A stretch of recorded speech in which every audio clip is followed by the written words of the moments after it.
Good morning and welcome to the 2020 Vision Zero Leadership Summit. So pleased to have you join us. I'm Hillsborough County Commissioner Pat Kemp, and I am Hillsborough MPO Policy Chair. We'll start off this morning with the Pledge of Allegiance. I pledge allegiance to the flag of the United States of America and to the republic for which it stands, one nation, under God, indivisible, with liberty and justice for all. Thank you to everyone.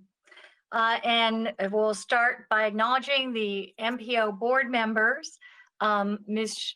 Wilkening, if you could do so, thank you. Sure. The MPO board members in attendance: Commissioner Kemp, Commissioner Smith, Commissioner Overman, Councilman Citro, Gena Evans, Melanie Williams, Joe Wagner, and Adam Harden.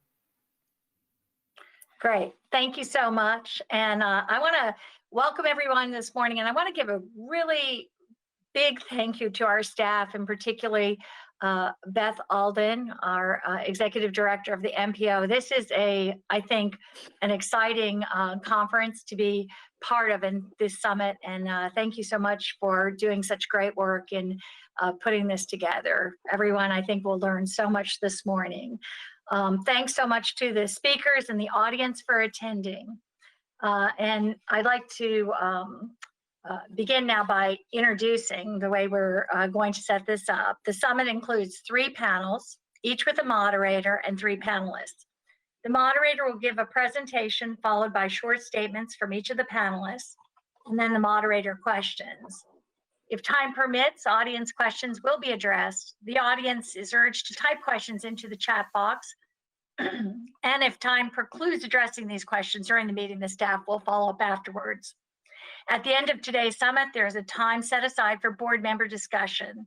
There will be time for us to consider our next steps and how various agencies and governments might work together. And we'll start first with Beth Alden, Hillsborough MPO, to talk about the purpose of today's meeting. Thank you so much. And we have a really great lineup of speakers for you today. And many thanks to Gena, Torres for pulling all of this together.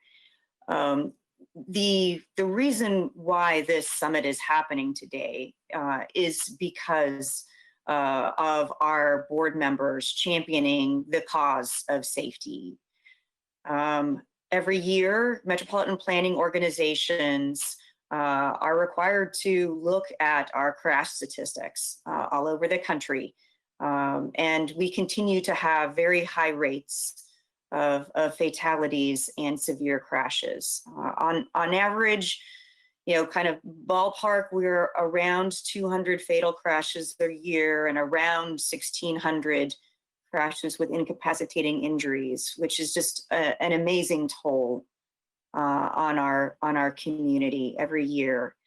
When our board took a look at our numbers for 2019, we were actually at 226 deaths, and there was a lot of concern about our not being able to make progress on turning our numbers around.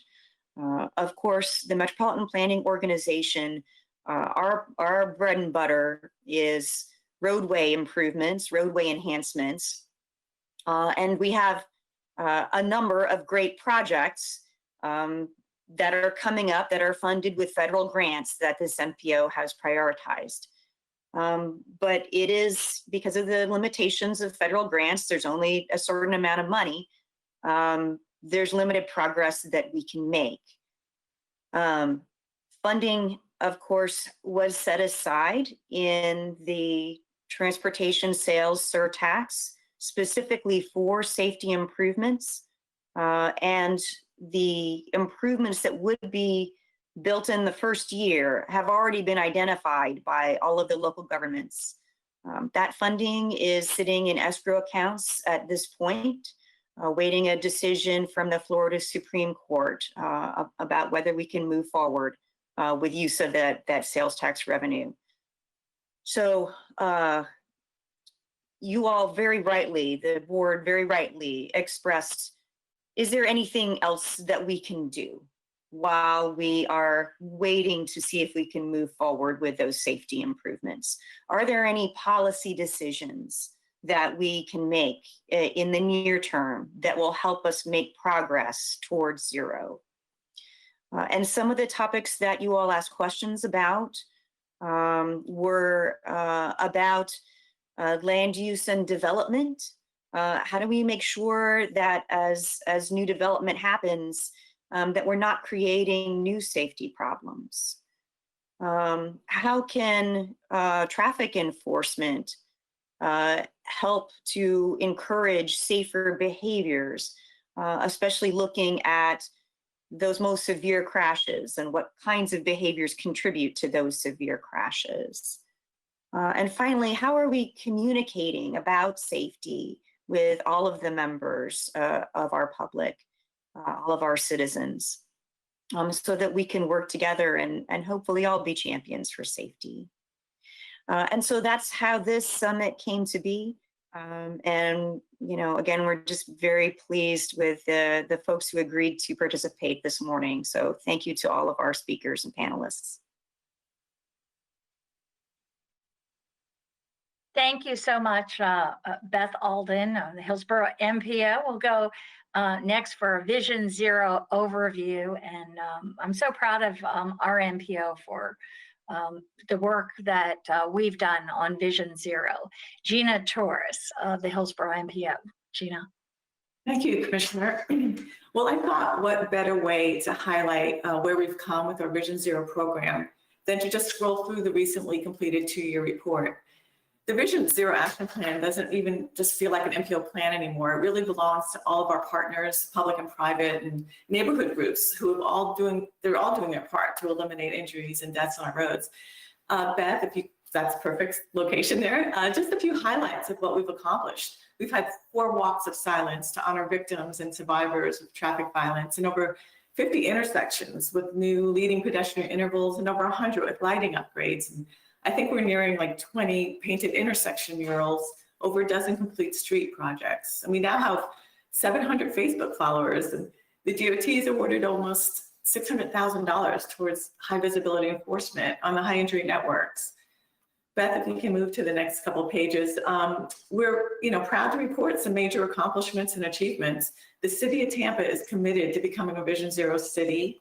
DOT completed the first separated cycle track on a highway system right here in Tampa on Jackson Street. The county is moving forward with corridor preservation plan, context classification of their roads, and an update to the design manual with an evaluation of speed limit setting practices.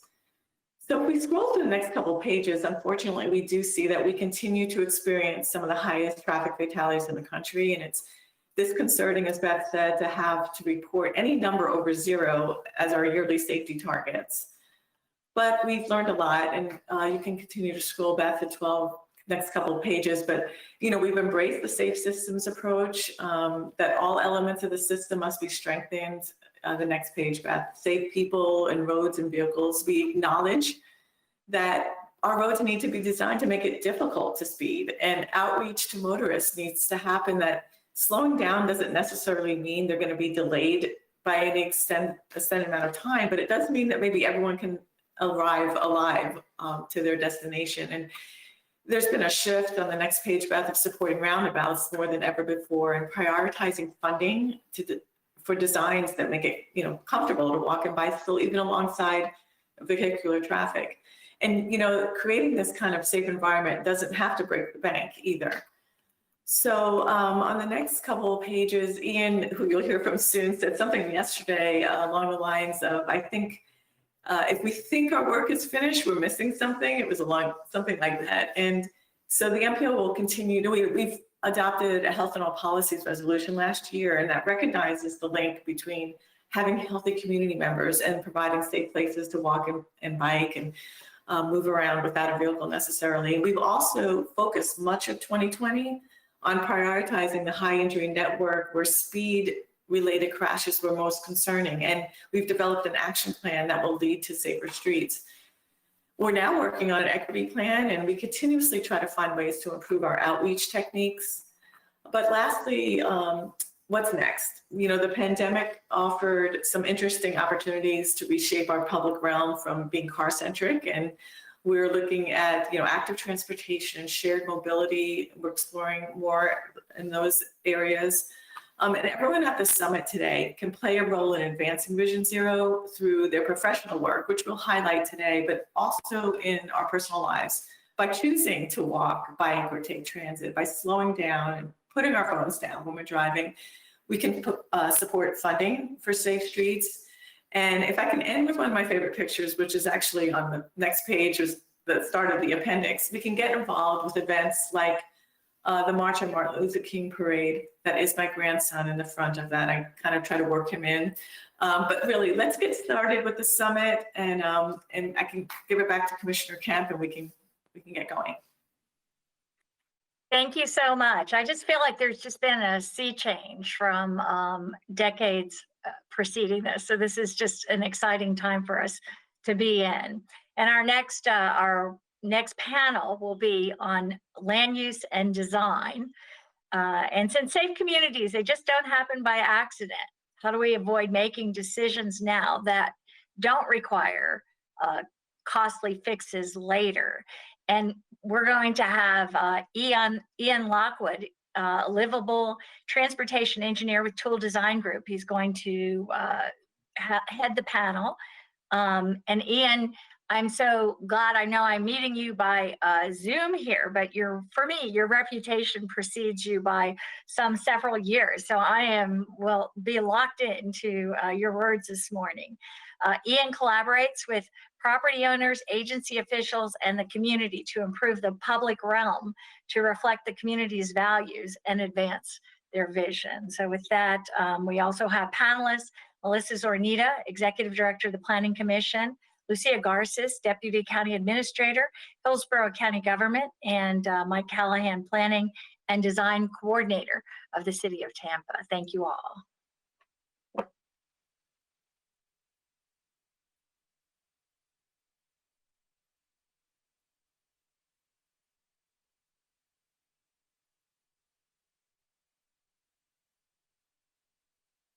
Ian, did we lose you?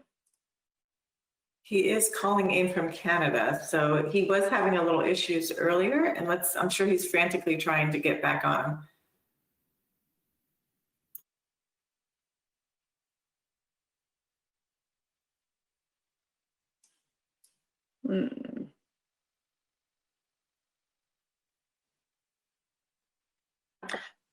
It does show his drop connection. I think I'm back. We can hear you, Ian. Am I on? I'm sorry, my internet keeps coming in and out. Yes, we can hear you. Okay, so thank you all for attending. I'm going to give a short presentation on introducing Vision Zero. So next slide, please. So Vision Zero started in Sweden, and it had kind of three parts. Next slide. It was started in '97, and it was to change the design and functioning of streets so that very few people would get killed as a result of a collision. Next slide. This cartoon, I wish I had drawn it. So basically it says that crossing a street or using a street shouldn't be a death-defying experience. Next slide. And what they're trying to do is reduce the number of crashes to eventually get to zero. Next slide. And how they do it has got four pillars. One is ethics, where life and health are more important than typical traffic metrics like speed and V/C ratios and that kind of thing.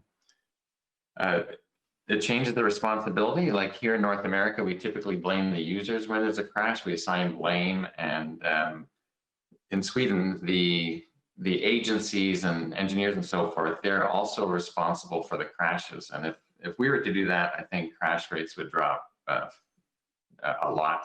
But we don't right now, but that's something I think we should work on. And safety, now this is something that we are working on in North America, and it assumes that people make mistakes and that those mistakes shouldn't be a death sentence. And lastly, the agencies, the engineers, the designers, the providers of the infrastructure and the users they're all in this together, and they need to do what they can to make things safer for everybody. And that change is required, and that all those different groups need to be willing to change. Next slide. So this graph is one that's familiar to all of us through different imagery, but it was prepared from research that was done in the early 80s. So we've known about the effects of speed on severity of crashes for at least 40 years. Next slide. We know that speed affects stopping distances, fields of view, and the probability of surviving crashes. And speed is probably the largest contributor to the danger on our streets. And so one of the key things is to not just reduce speeding, but to reduce design speeds and slow cities down, particularly arterials where the speeds are literally lethal. Next slide. So there's kind of three types of safety. There's statistical safety, perceived safety, or what we call comfort, and then there's what we call legal safety. And I'll go through these a little bit. Next slide. So statistical safety is what Vision Zero targets, and it tries to reduce the number of crashes, injuries, and particularly deaths. However, a lot of people don't know what the safety statistics are out on the road. And so their perceived safety governs the way they behave. So next slide. So this has to do with complete streets, where we want folks to walk and bike and so forth, but they won't if they're not comfortable. They don't know the safety statistics, but they know how they feel. They know if they're comfortable taking the bus, or if they're comfortable walking or riding their bikes. And if they're not comfortable, they're not going to use it. And so complete streets is about comfortable accommodation of all the different user groups in the street. And increasingly so, and this is about land use, the streets ought to support the static use of the streets, the institutions, the homes, the retailing, the businesses, the recreational areas, and those sorts of uses on the sides. And we call those green groups and those red groups in that little cartoon the vulnerable users. And good street design supports those vulnerable users. Next slide. So there's a lot of work we can all do from the terms of the guidelines and practices and policies and comp plans and these sorts of things to help designers and providers actually design streets that are both safe and comfortable. Next slide. So conventionally, we work to cover ourselves from tort liability. So we just follow the guidelines and we say, well, we follow the standards and the guidelines, so we're free of liability. But we build routinely streets that are too fast, where we know people are going to be killed. And we need to change the policies and so forth. Next slide. So that we do have safe and comfortable streets. And that's, I think, a challenge to everybody on the call, is to stop building things where we know people are going to die, and start building things where it's both safe and comfortable. Next slide. So when I started in this business 30 odd years ago, mobility was the movement of people and goods. And the assumption was farther, faster, and greater numbers meant progress. And we kind of just looked out the window on the street, and whatever was out there, we called it demand. And we just thought, well, we just got to accommodate that demand by building more of whatever we were doing. But we never questioned why certain modes weren't there, or why folks are traveling. We just, it was reactive type of exercise. And that definition of mobility is well obsolete, and we have much better definitions now. And here's one of them. Next slide. So mobility is the population's capabilities and strategies to move in order to access what they need to live within the city. And notice the populations has an S apostrophe. Next slide. So this means there's lots of different populations in the city, all of whom have mobility needs. Young people, old folks, people of different income levels, walkers, cyclists, and so on.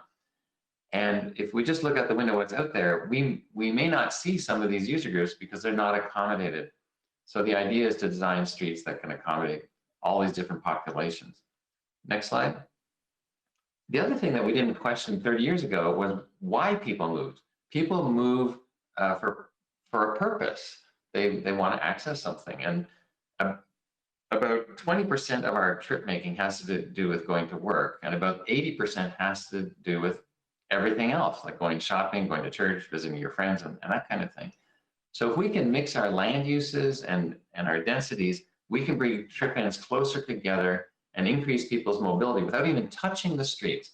And if we do some form-based code, bring them up to the street, then things will be a whole lot more walkable, bikeable, and folks won't have to drive as much, and safety will go up. And there's a cartoon I drew, next slide, which kind of illustrates this point of mixing things and densifying. Hello, mixed land use and density reduced my average weekend trip length about 85%. So this guy's got everything he needs within about 3 feet. So on the weekend, he hardly has to move.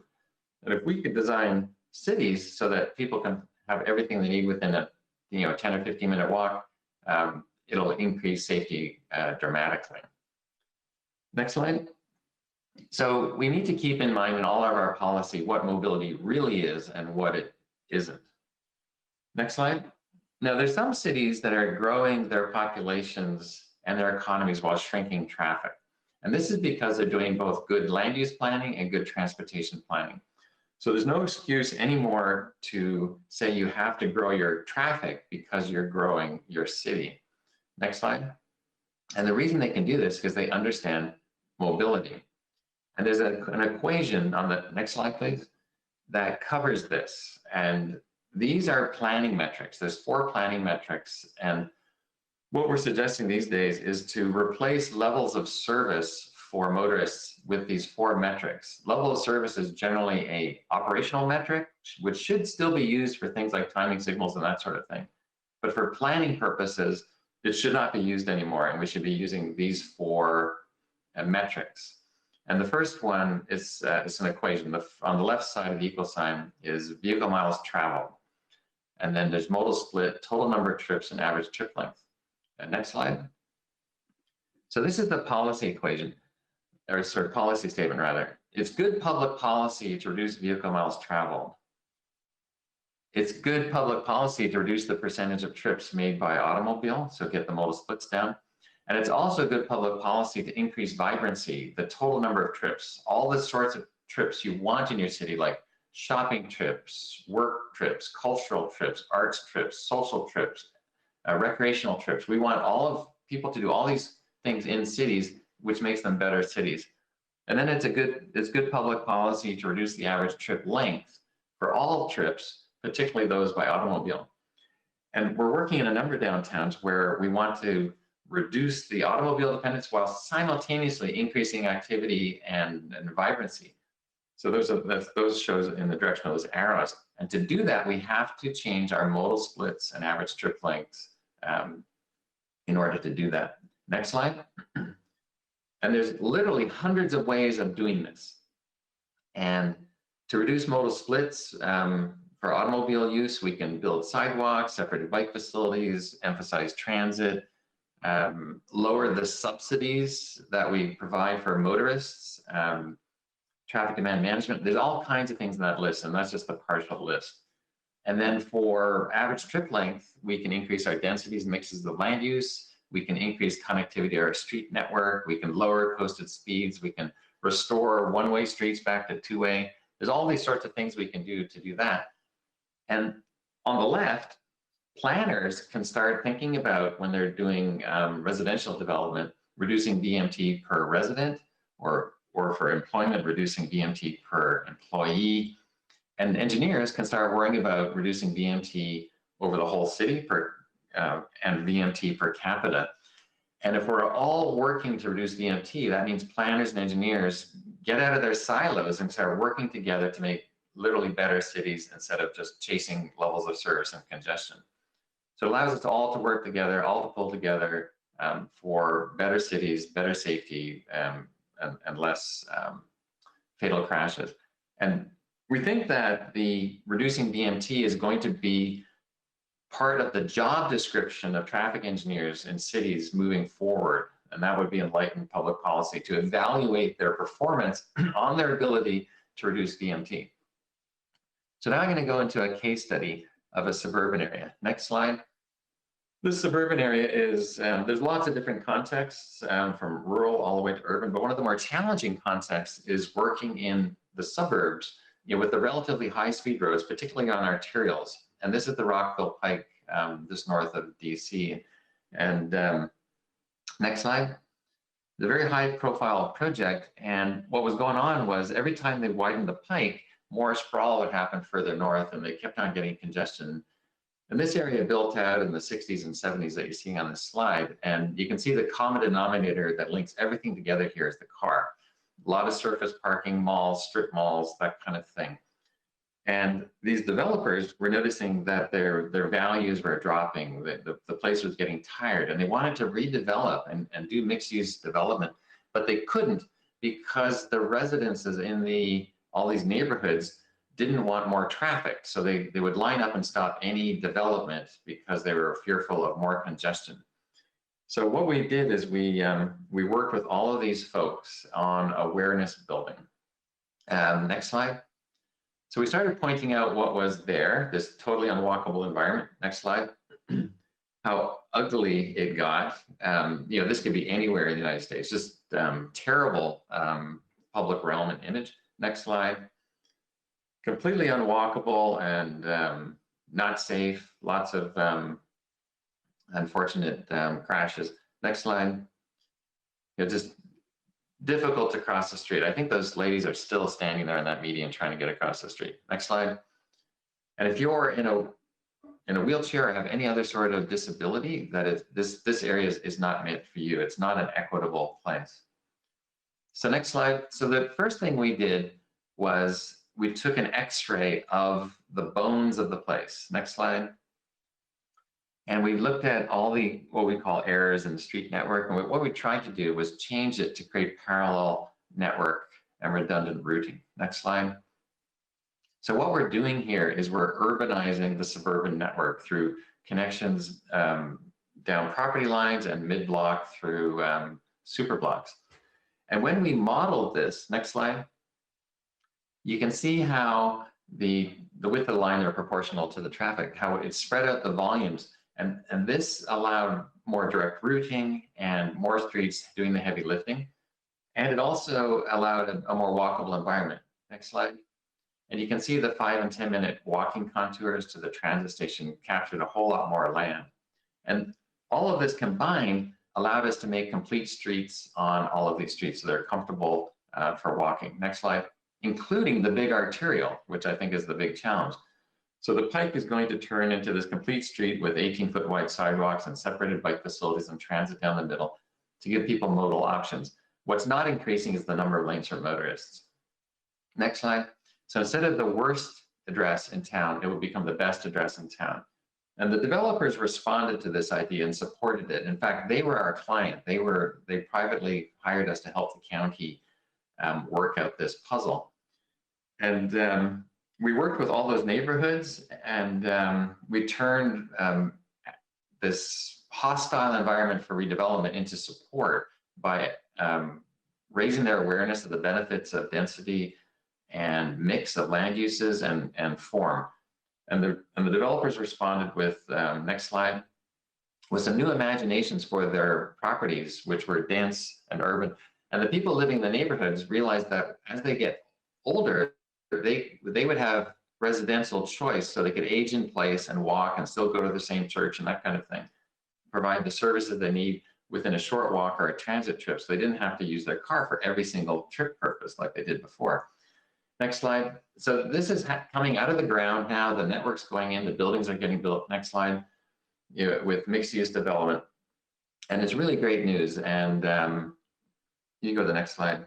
And then, so this is creating a kind of like a little downtown out there where people can find everything they need close at hand and reducing automobile dependence and crashes. So that's kind of an overview of kind of a land use response to a completely automobile dependent, high speed, hostile arterial road through some clever planning of integrated planning between transportation and land use.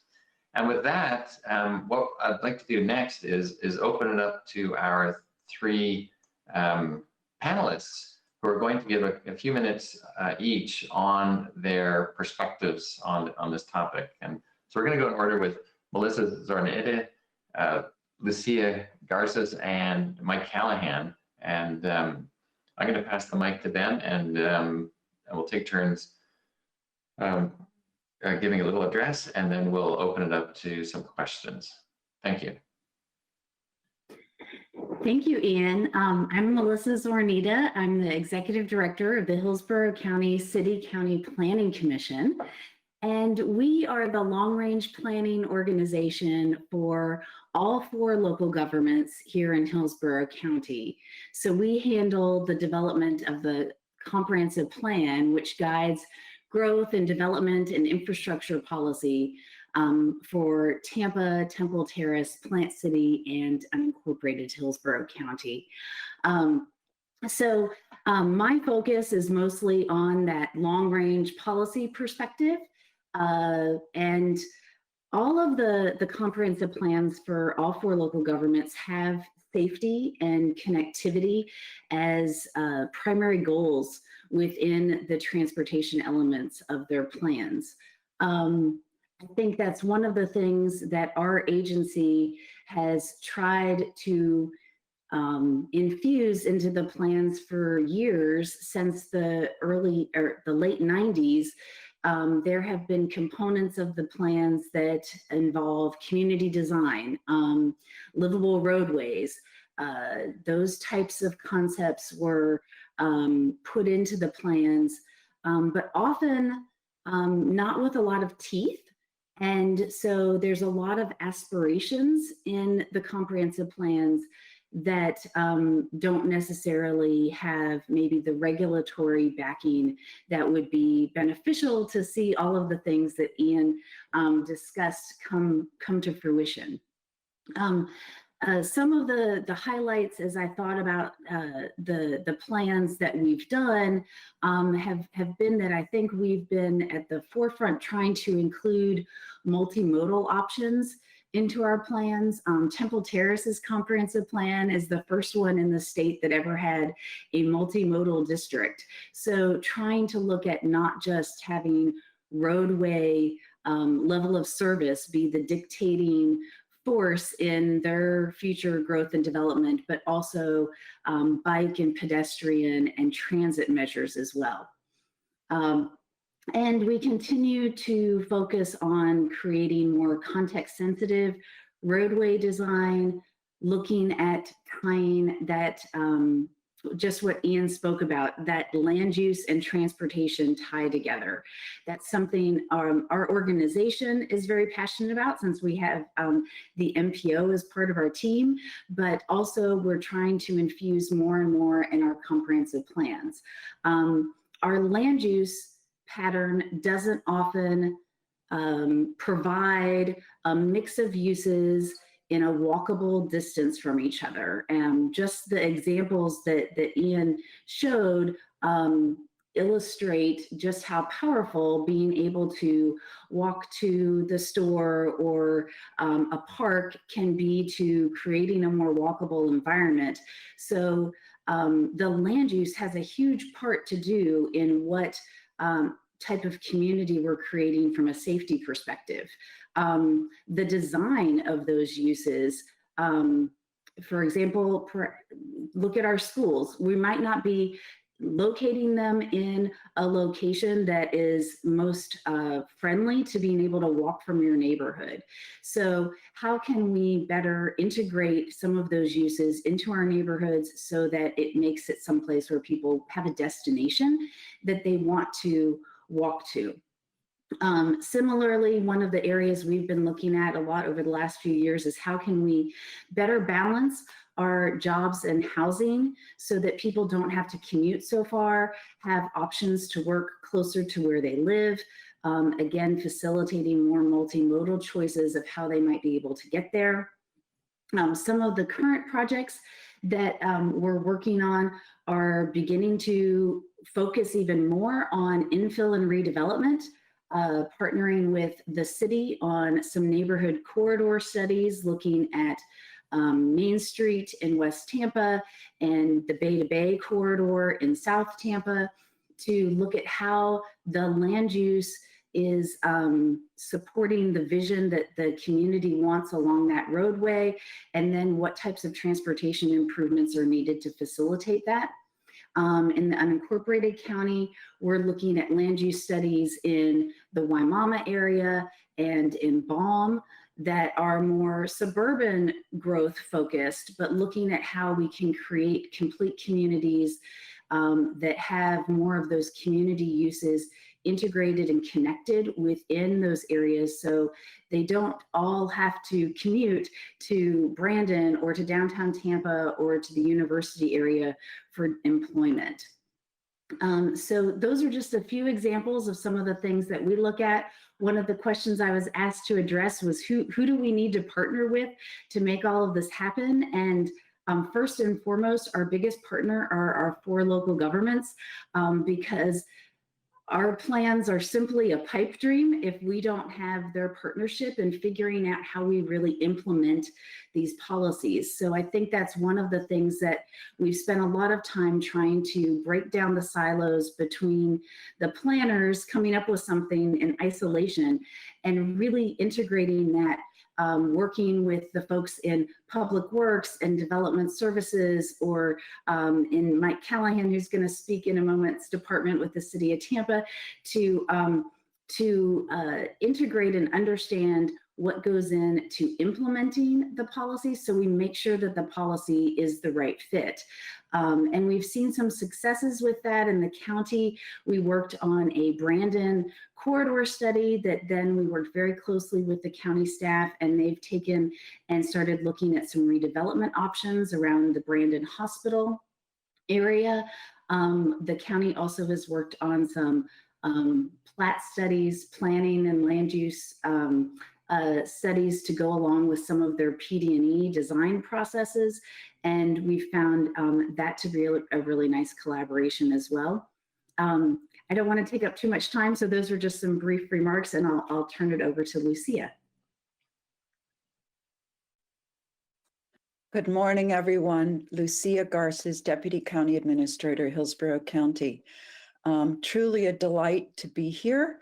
And interestingly, the themes that have been started by Ian and Melissa will be picked up here. I'd like to kick off, if I could, with a recognition of how long this culture and economic reality and political and financial environment of our current transportation and mobility network has been around. And I'd like to direct us for a moment, if I could, to this slide that was developed as a result of some work in the 1930s by civil engineers who became traffic engineers.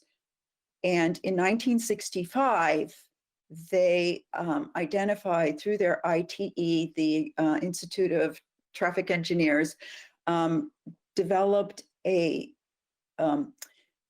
principle on which safety should be founded. And they believed, as this slide identifies, that curvilinear patterns with cul-de-sacs and T-intersections really were at the core of ensuring safety for traffic, whether it was mobility, vehicular or pedestrian. And I say this to say that not that all evils come from our engineers, because I truly believe, working with them every day, that they have safety in their hearts, that they really do come from a place of ensuring that our pedestrian traffic, our bicycle traffic, our vehicular traffic, our wheelchair mobility is ensured and is safe. I say this to say that what has happened over the last 100 years has been a singular approach to solving a problem. And so we know that over the last 100 years, from the start of Henry Ford, who thought instead of a chicken in every pot, there should be a car in every garage, The proliferation of vehicular movement through automobile and rubber tire really did proliferate most of the last 100 years. We know the rubber tire industry made it a point for economic purposes, to push rubber tire movement up into including the removal of trolleys in a lot of jurisdictions and replacing them with buses. But the traffic piece wasn't just the only piece that created the situation that we're dealing with right now. It's not just transportation. What happened over the last 100 years as well, a little more, is that we know when zoning codes were developed, they were developed with the intent to really try to separate out truly obnoxious uses, separating industry from residential and protecting the public safety. Over the years, that separation of uses, however, began to move residential away from retail more and more over time. The Federal Housing Administration did not help with the programs that were established after World War II to provide housing for veterans coming home. It really proliferated the suburbs and the pattern that you see in front of you here before. So my purpose in describing this is not to celebrate the problem. It really is to underscore what Ian and Melissa have already said, which is that these solutions don't come from one place.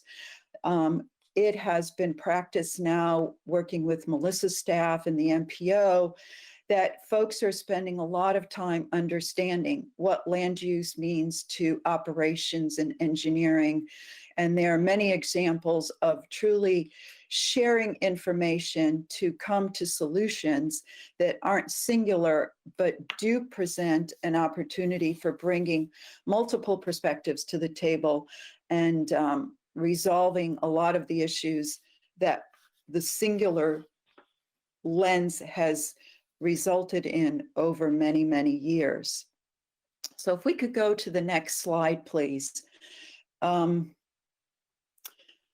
One of the things that we know is there's two kinds of problem solving. One is the retrofitting that Ian spoke of earlier. The other is how do we build things in the future? And so we have engineering solutions to a lot of the problems that we've already had. And I might add that these engineering solutions are all costly. And just as a note, the volume that unincorporated Hillsborough is dealing with is 3,000 miles of roads. If you line them all up, we could get from Tampa to the West Coast in terms of the miles of roads that we've already built in unincorporated Hillsborough.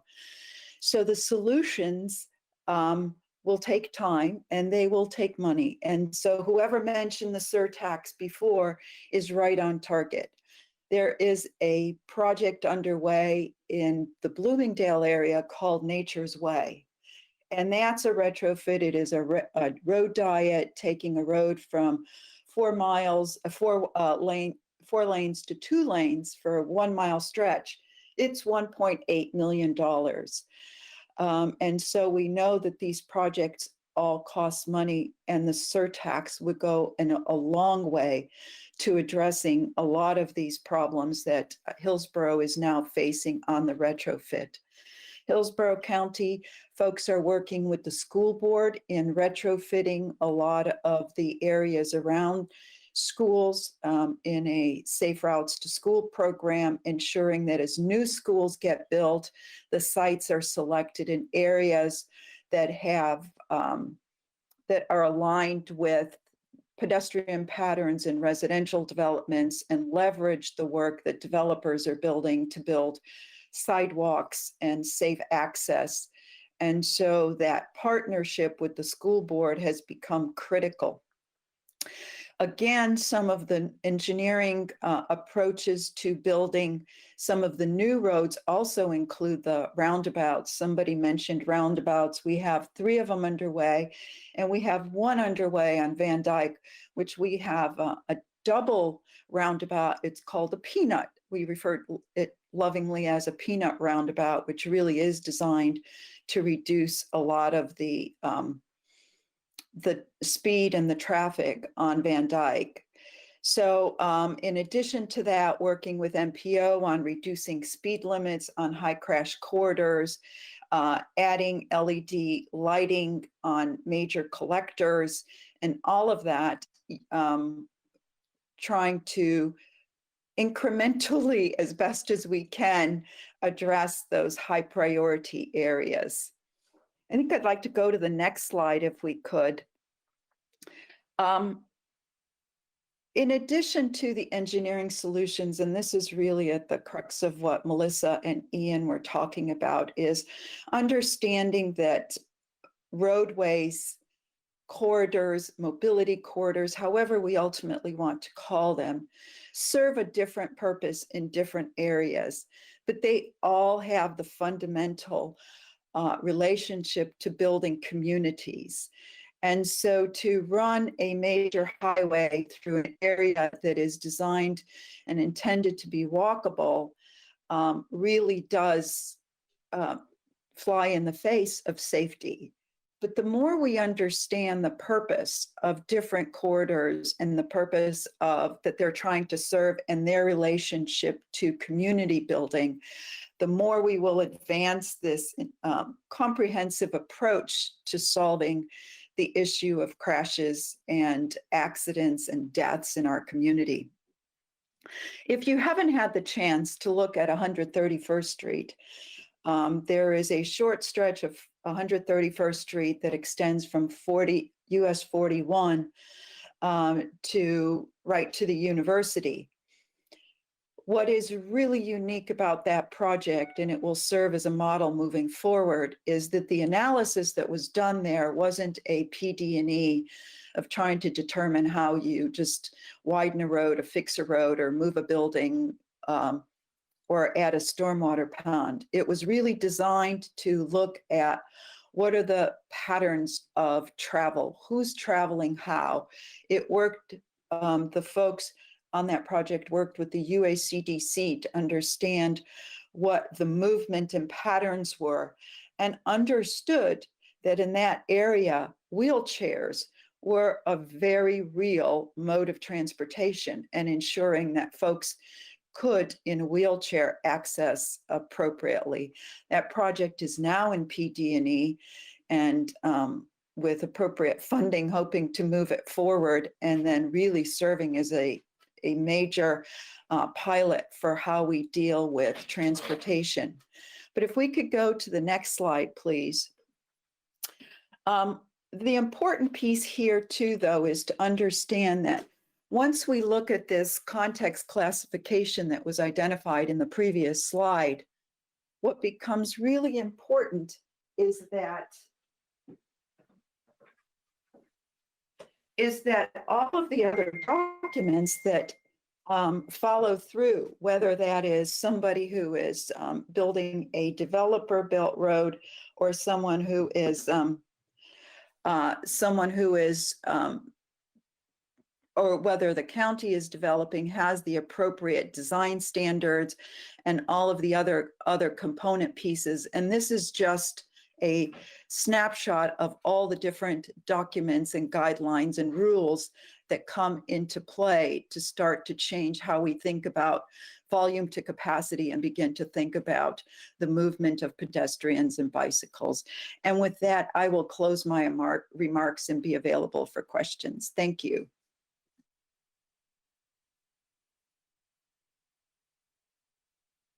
Mike, you're up.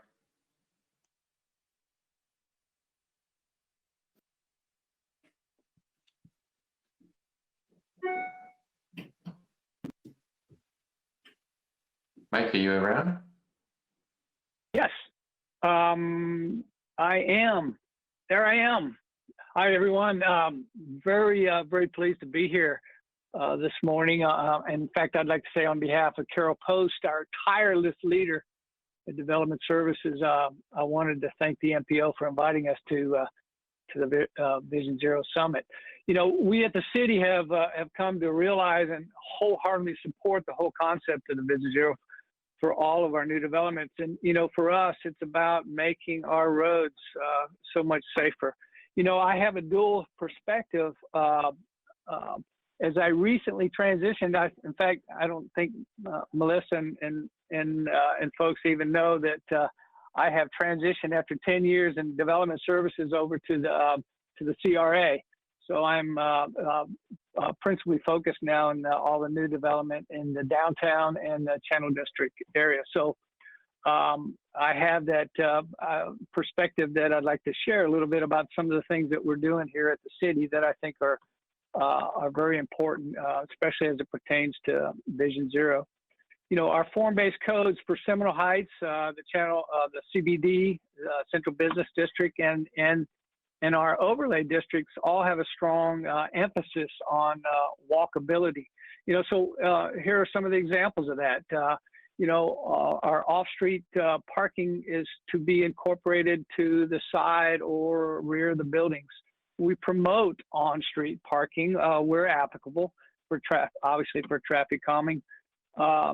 Much wider sidewalks, especially along our arterials and collectors. You know, in Seminole Heights and Nebraska and Florida, when we first started creating the form-based code, walking along Florida on 5-foot sidewalks is, I have to tell you, very harrowing. And you know, that's changing with our new developments. These sidewalks will now go from 8 to 10 feet. And adding so much more comfort. In fact, our Central Business District, when we created the form-based code for the Central Business District, it's all about the pedestrian. We've identified every street in downtown. Believe me, I walked every single street in the CBD. And so we have categorized them as a street, which is a priority pedestrian street, 20-foot public realm. A B street, which is a transit mobility street, which is 15-foot pedestrian, or I should say the public realm, and the C street, which is the back of house that services the new development. So we've created much wider public realms throughout. And of course, we promote raised crosswalks for traffic calming purposes and many others. So more recently in my role, my 2.5-week role in the community development department here. We're working very closely with the mobility department. And take note, please, it's no longer the transportation division, it's the mobility department. And we're incorporating many safety features along our downtown streets to ensure walkability and safety. So let me tell you about some of those. So, we've incorporated curb bulb outs on many of our redesigned street improvements, both designed and constructed. I think Gena showed one of the slides that depicted Jefferson Street as one of them. We have painted intersections and crosswalks for pedestrian and bike lanes. If you remember, Mayor Castro was very involved with joining one of the very first Vision Zero concepts, that's crosswalks to classrooms last November, where the city's first artistic crosswalk was painted downtown at the Rampello Magnet School, emphasizing the safety of our school children.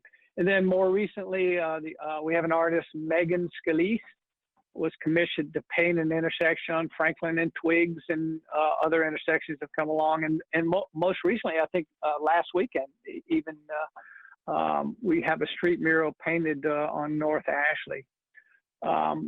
We're facilitating our projects for multimodal uses, which would include Uber and Lyft and scooters and electric bikes, while introducing a concept that I've kind of learned over the last year, curbside management, to allow for flex spaces in front of our buildings, instead of, just the old fixed vehicle parking spaces. And so you're going to be able to see that in our new five-star hotel, our first five-star hotel downtown. That's on Water Street. It's called the Edition Hotel. You also see it at X Tampa. It's on. It will be under construction in the first quarter of the year, which is a 26-story residential mixed-use project on Zach Street. We're also working to reestablish the grid out in the southwest part of the city with the old Ardent Mills flower plant. That will be gone in due time here, and we're going to reestablish the grid with the appropriate sidewalk widths. We have protected bike lanes along Jackson Street, Cass Street along the Green Spine that travels all the way from West Tampa through downtown out to the Ybor City area. We're constructing a much safer and stronger connection to the Riverwalk across Cass Street. If you traveled a Riverwalk, you've noticed that's kind of a weird crossing there, but that's going to, in fact, it's being constructed right now. I've been out there all week making sure that it's constructed correctly. But that's going to connect the Riverwalk across Cass adjacent to the adjacent Strass Center. We're redesigning, and this is very exciting, a channel side drive incorporating significant traffic calming measures, crosswalks, and a new bike lane, all the while accommodating the port's cruise traffic. And then the design of the Riverwalk along the west bank of the river. We recently acquired a grant helping to complete that vision of the Hillsborough River as the center of our CBD. And then lastly, well, it's not really lastly, but just lastly in my little presentation here is, I'd be remiss if I didn't mention Bayshore Boulevard. Gone are the days when you could put your cruise control in downtown and travel to Gandy at 45 miles an hour without thinking about anything. Those days are gone.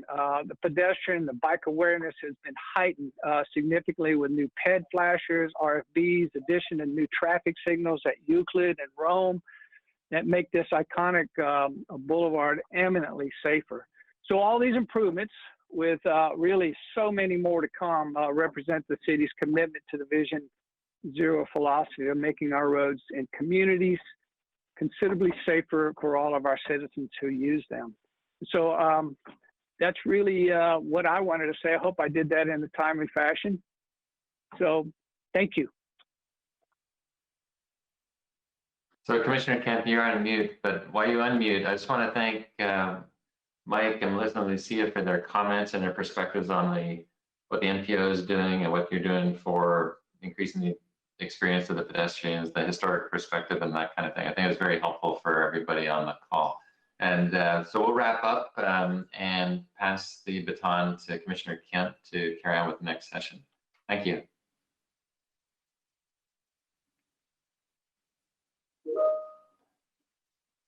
Commissioner Kemp, I think you're on mute.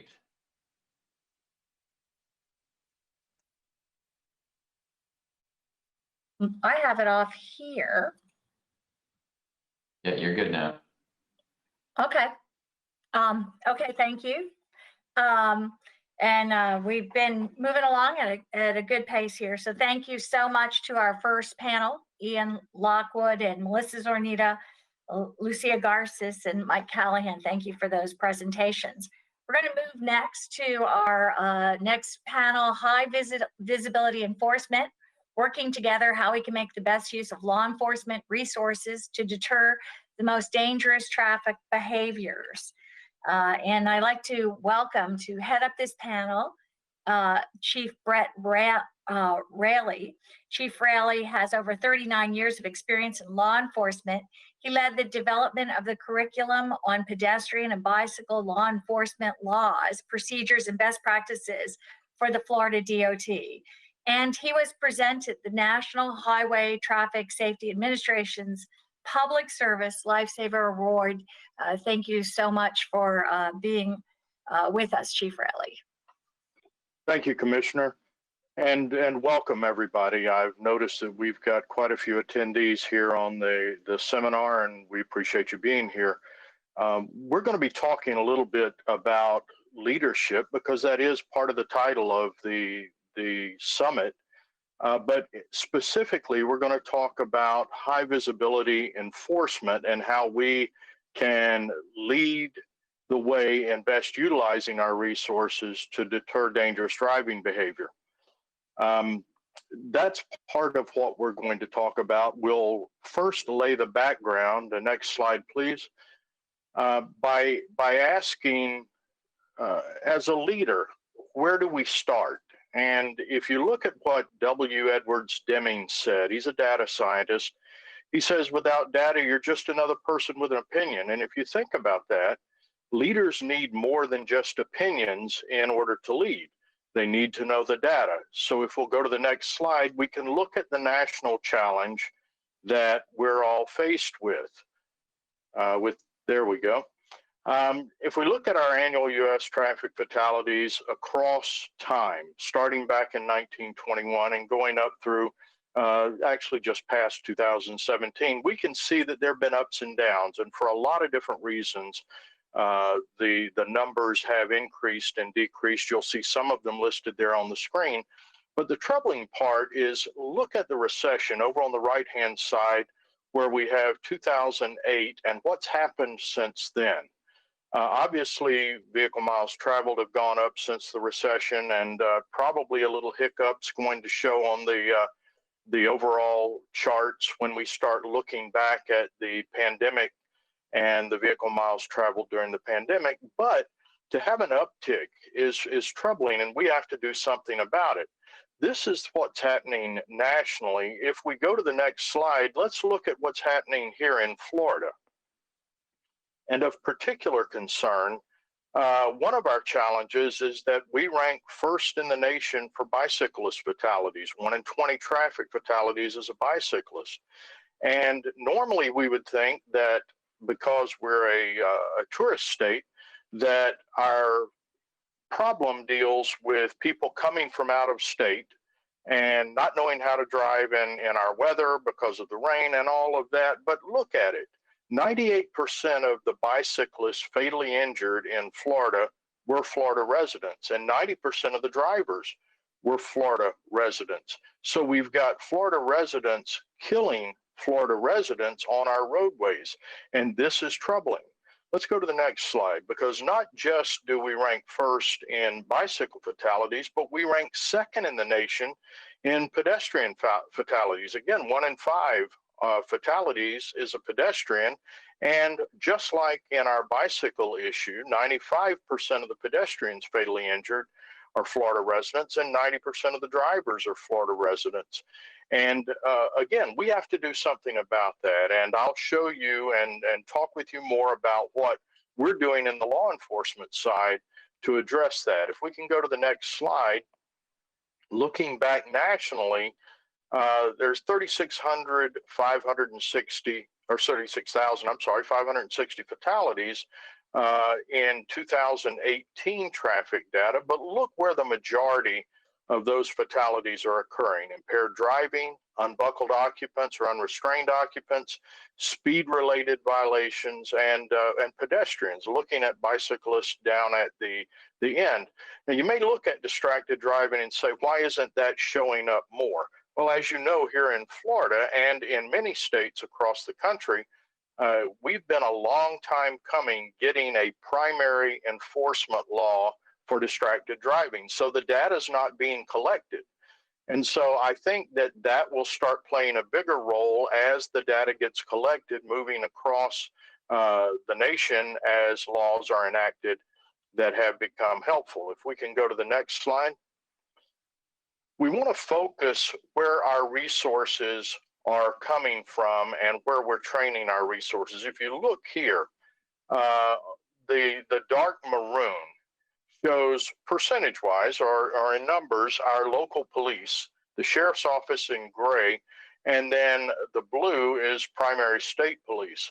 And most state police or highway patrol have as their main focus patrolling the highways and enforcing traffic violations. Not necessarily so with local police and our sheriff's offices. And so what we're trying to concentrate on the national scale is to train our local police and sheriff's offices and encourage them to get involved in traffic safety efforts. We're doing that here in Florida also. And when we talk about traffic safety, we need to know what the basic pillars of traffic safety are that we're pushing forward. And we're doing this, if we can go to the next slide, in a National Highway Traffic Safety Administration sponsored program that I and a team that are working on that contract are delivering across the country. But every element of what you're about to see involves high visibility enforcement.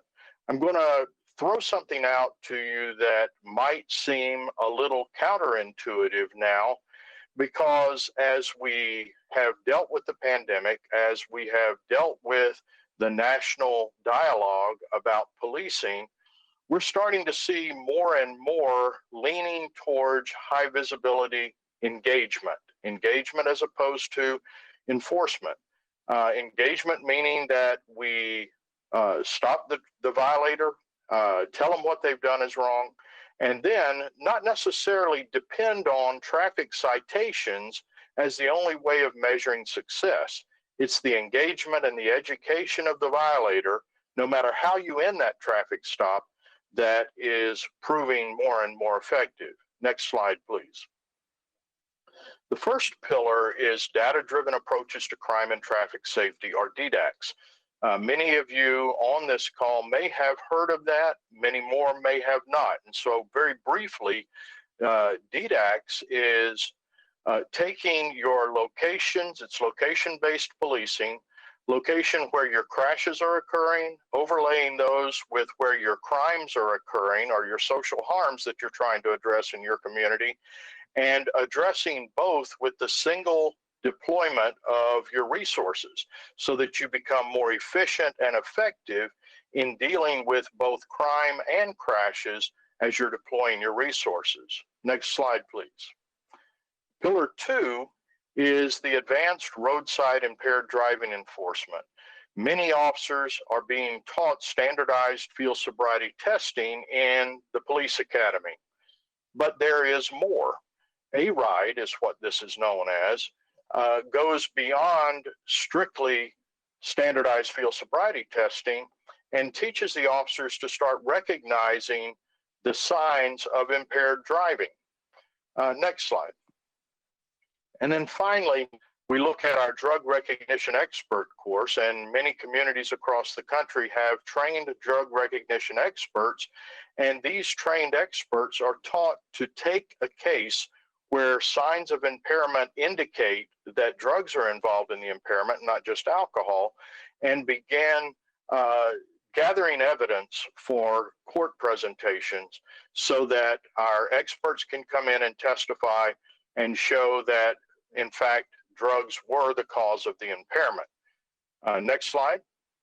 The fourth pillar is putting all of this together. Operation CARE combines efforts across the country of all law enforcement agencies in waves and in specific strategic deployments to address the problems that happen to be the issue of the day. I'll show you more about that when I show you that they coordinate with the National Highway Traffic Safety Administration's enforcement calendar. Let's go to the next slide. How are we doing this? Each of those are pillars that we all know need to be improved on within our agencies, but we're actually doing it by, next slide, here in Florida, addressing the pedestrian and bicycle safety issues by training our law enforcement professionals in the pedestrian and bicycle law, procedures, and best practices.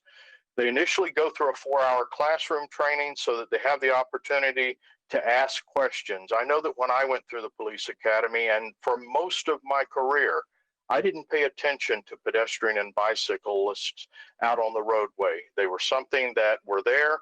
I was looking more at the drivers of motor vehicles. And then in my later years, found out the problem and began starting to address it with the Alert Today, Arrive Tomorrow Florida Department of Transportation program in coordinated efforts with the Institute of Police Technology and Management in Jacksonville. What this course does is allows officers that we've trained to participate in overtime enforcement, high visibility enforcement, high visibility engagement in areas that are data driven, where we have the highest instances of traffic fatalities and serious injuries in crashes. And then we have developed a 2-hour annual refresher, which is available not only to refresh the officers who've gone through the initial course, but it's also available to any officer in the state of Florida that wants to know more about pedestrian and bicycle law. This gives an officer more training than they've ever had in their career on specific pedestrian and bicycle law enforcement. Next slide. If we look at the NHTSA communications calendar, you can see that there are all types of enforcement efforts that go throughout the entire year. Operation CARE encourages agencies nationwide to coordinate their efforts with the NHTSA communications calendar. We encourage people to conduct their waves during times that are indicated in the NHTSA communications calendar. And when I say waves, I'm talking about high visibility waves, so that you can benefit from the publicity that NHTSA puts out and the combined efforts of people in adjoining and neighboring jurisdictions, all doing the same thing with the same time frame and the same goal in mind, and that's reducing the individual crashes that are involved in all of the different types of enforcement. Next slide, please. When we talk about high visibility enforcement or high visibility engagement, what we're talking about is combining enforcement, visibility elements, and publicity to educate the public and promote voluntary compliance with the law. It does us no good if we don't encourage and achieve voluntary compliance with the law. There aren't enough police officers to be on every street corner, to be on every highway, to encourage people to comply with the law. And so voluntary compliance is our ultimate goal. Next slide. We do this through saturation patrols, and that's where you increase your officers conducting enforcement in targeted areas to gain that voluntary compliance with the traffic laws and to create and promote general deterrence to traffic violations. If you wonder how general deterrence works, think about when you're driving down the turnpike and all of a sudden you see a trooper in your rearview mirror. Despite whether you're speeding or not, what's the first thing you do? You take your foot off the gas, you look at the speedometer. That is a general deterrence to committing further traffic violations. It also gives that presence, which is omnipresence, which helps create the voluntary compliance with traffic law. Next. If we look at waves, waves are increased enforcement of a specific traffic violation in a targeted location. All of these are driven by data. We go where the data takes us so that we know that we can be most effective and efficient with our deployment. And usually these occur for a very short period of time, and they are periodically enforced. And some examples: school zone enforcement, speed enforcement, occupant restraint enforcement, DUI enforcement are examples of some of the waves. But it doesn't work without the next slide, publicity. High visibility enforcement has to be coordinated and include equal components of enforcement, visibility, and publicity. And that includes the media, social media, public outreach messaging, and letting people know that you have a consistent message. You can't drive that way, in my case, in Winter Park. That's what we were looking for. You can't drive that way in our city. You've got to obey traffic laws if you're going to come to our city. The HVE message has to emphasize enforcement, targeting that specific traffic safety problem. If you'll go to the next slide, when I talk about publicity and visibility, some examples are up on the screen: electronic message boards, pop-up road signs, billboards. High visibility is not just being there and hoping that people see the officer and behave when they're driving through that area. it's maximizing these visibility efforts, including specially marked vehicles, magnetic high visibility enforcement signs on cars, specially marked vests on the officers, and flyers, brochures that are handed out to violators who are stopped in those areas. Next. We have challenges, and if you'll go to the next slide, I'll mention some of them. Some of the challenges to enhancing law enforcement's efforts and traffic safety efforts are getting buy-in from the staff and officers or deputies, resistance to new ideas. It's been said that the only thing that cops hate worse than change is the way things are. And so when you try and come in and encourage new ideas, cops are resistant. We need to overcome that. You have to customize a plan for your agency, get buy-in from your city and or county officials. And I'm encouraged with Hillsborough by seeing the broad range of people who are represented on this call from county government. And then ensure that the officers have the appropriate training. If we'll go to the next slide. There are other pressing priorities though. Traffic enforcement isn't the only thing that law enforcement or police agencies have to do. There needs to be funding for staffing. As our calls for service increase, our discretionary time to use in traffic enforcement becomes hampered. Sometimes there is a political impact of increased enforcement, and knowing that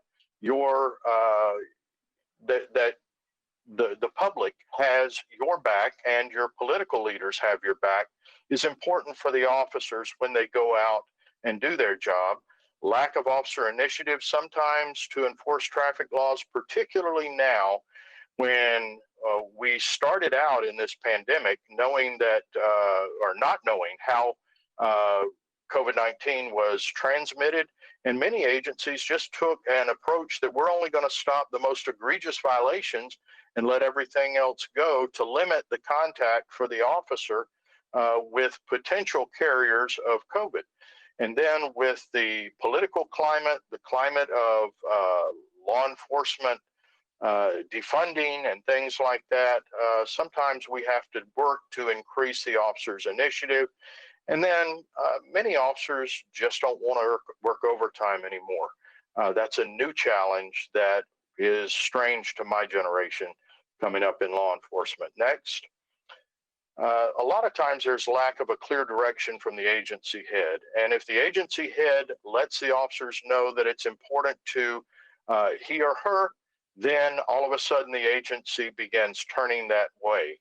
Lack of familiarity with the NHTSA communications calendar. It can be found online. If an agency wants to coordinate their efforts and get the most out of what's happening across the country, they can look at that NHTSA communications calendar. And then lack of familiarity with other nationwide or statewide initiatives. Go back to the next slide. If you remember, I showed you this as I'm wrapping up at the beginning.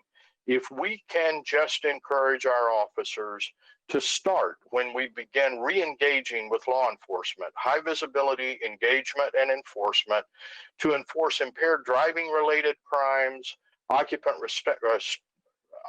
restraint violations, speed related violations, and pedestrian related violations, just keying in on those will address about 80% of our traffic fatalities nationwide. And so if we start there and then work our way out from there, it gives us a jump off point for re-engaging in traffic safety. Next slide. To overcome our challenges, we need to start doing something. Remain flexible, remain adaptable, looking at ways that we can engage with the motoring public to save lives. Don't give up, because saving lives is worth it. Final slide. I'm honored to be joined by Sergeant Paul Promberger with the Hillsborough County Sheriff's Office, Captain Pat Messmer with the Tampa Police Department, and Secretary David Gwynn with Florida Department of Transportation's District 7. As I call your name, please turn your camera on and tell us what you're doing in your individual discipline to help with these traffic safety efforts. Sergeant Promberger, what's the Hillsborough County Sheriff's Office doing? Yes, thank you, Chief. First of all, my name is Paul Pramberger, and I'd like to start off by thanking the County Commissioners, Beth, Alden, and Gena Torres for inviting the Sheriff's Office to be a part of the Vision Zero Leadership Summit. A little bit of background about myself. I've been employed with the Hillsborough County Sheriff's Office for 19 years. I've been very fortunate in my career to have worked in a multitude of areas within the Sheriff's Office. For the past year, I've been assigned to the Traffic Division within District 1. District 1 covers the northern communities of Hillsborough County to include New Tampa, Lutz, and the University area.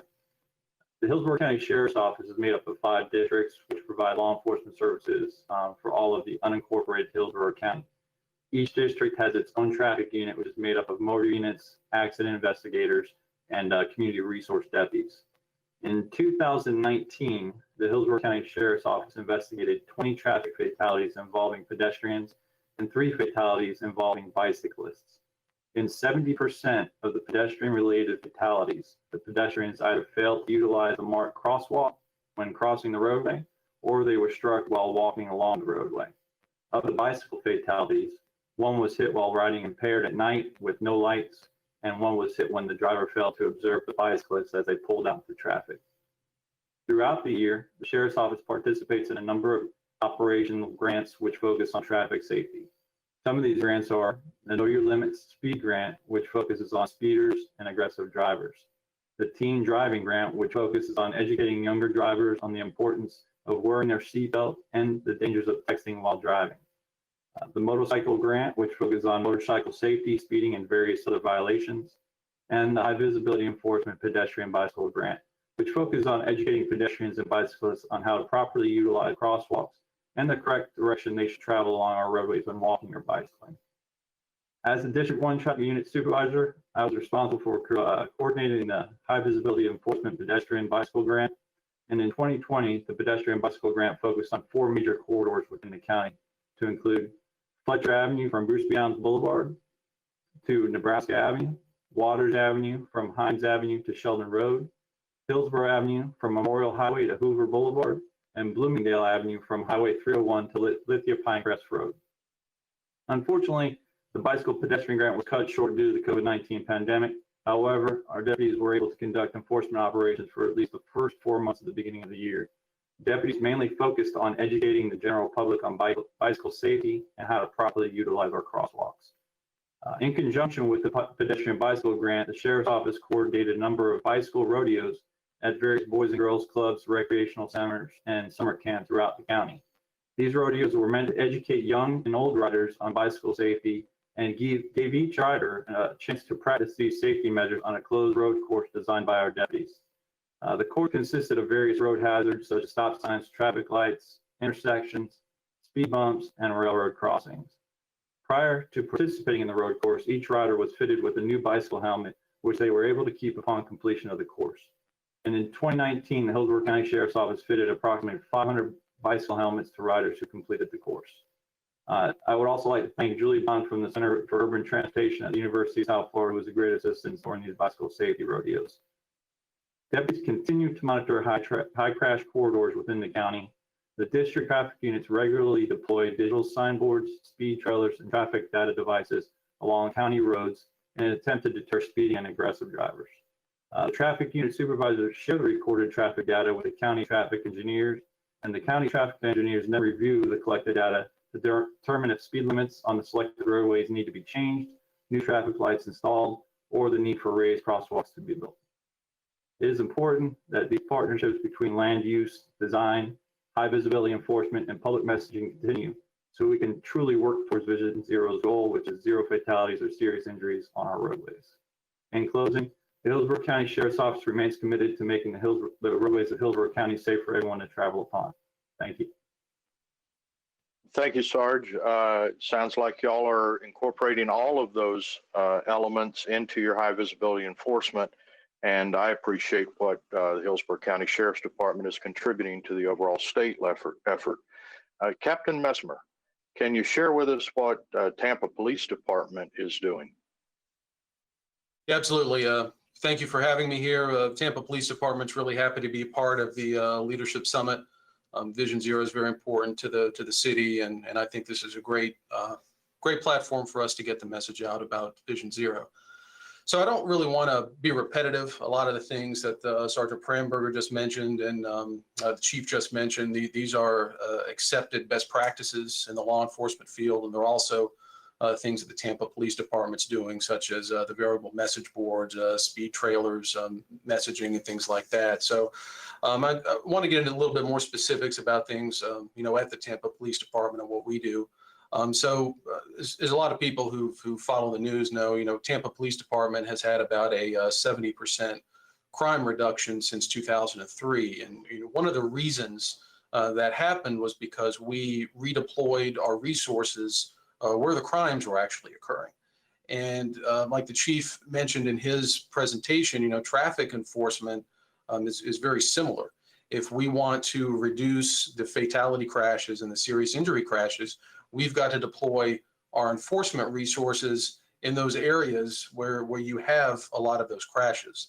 So that is really primarily what we do as far as our traffic unit, which is centralized, and our DUI unit, which is centralized. They will address their efforts on these crash hotspots where we have our serious injury and our fatality crashes. Now, in addition to that, we also have to be responsive to citizen complaints. I was just dealing with a complaint earlier this week. A lady called us because people started to use her neighborhood street as a cut through due to some road construction. So even though there hasn't been a fatality on that street, we still have to address that and address that speeding issue before we end up having a problem. So I'm able to deploy my resources from the district and our traffic and DUI resources if needed, depending on the hours where the action's occurring, to address the citizen complaints in addition to the actual known location. So it's not just data driven, because sometimes there could be an issue on a street with speeding where we have vulnerable road users. We can't wait for there to be a fatality before we address that. So we have to be responsive there too. In addition, the education and the outreach, it's a major component, not just the enforcement. So we actually had a class that we started this year once we saw a spike in motorcycle fatalities, where we have citizens come out to our driving pad and they work with our motor officers and our motor instructors on safe motorcycle practices. So that was successful. It was cut short due to COVID, but we are reinstituting that as the COVID case numbers shrink some. In addition to that, our DUI squad goes out to the high schools. They conduct education for high school students to make sure they know the dangers of driving while impaired. And as the chief mentioned, we're kind of leaning a lot toward education as it relates to context. Not necessarily we're going to write everybody a ticket, but we can educate that driver and give them a warning. Now, we document our warnings, so if an officer goes and stops that driver again for a similar infraction, then they're going to see that driver was just warned. So probably the education didn't do its job. So in that case, we're probably going to need to move on to a citation in order to get that compliance. In addition to that, we do the bike rodeos as well with our bicycle squad. We put on multiple bicycle rodeos each year. We have an occupant safety grant that we're focusing on child seats.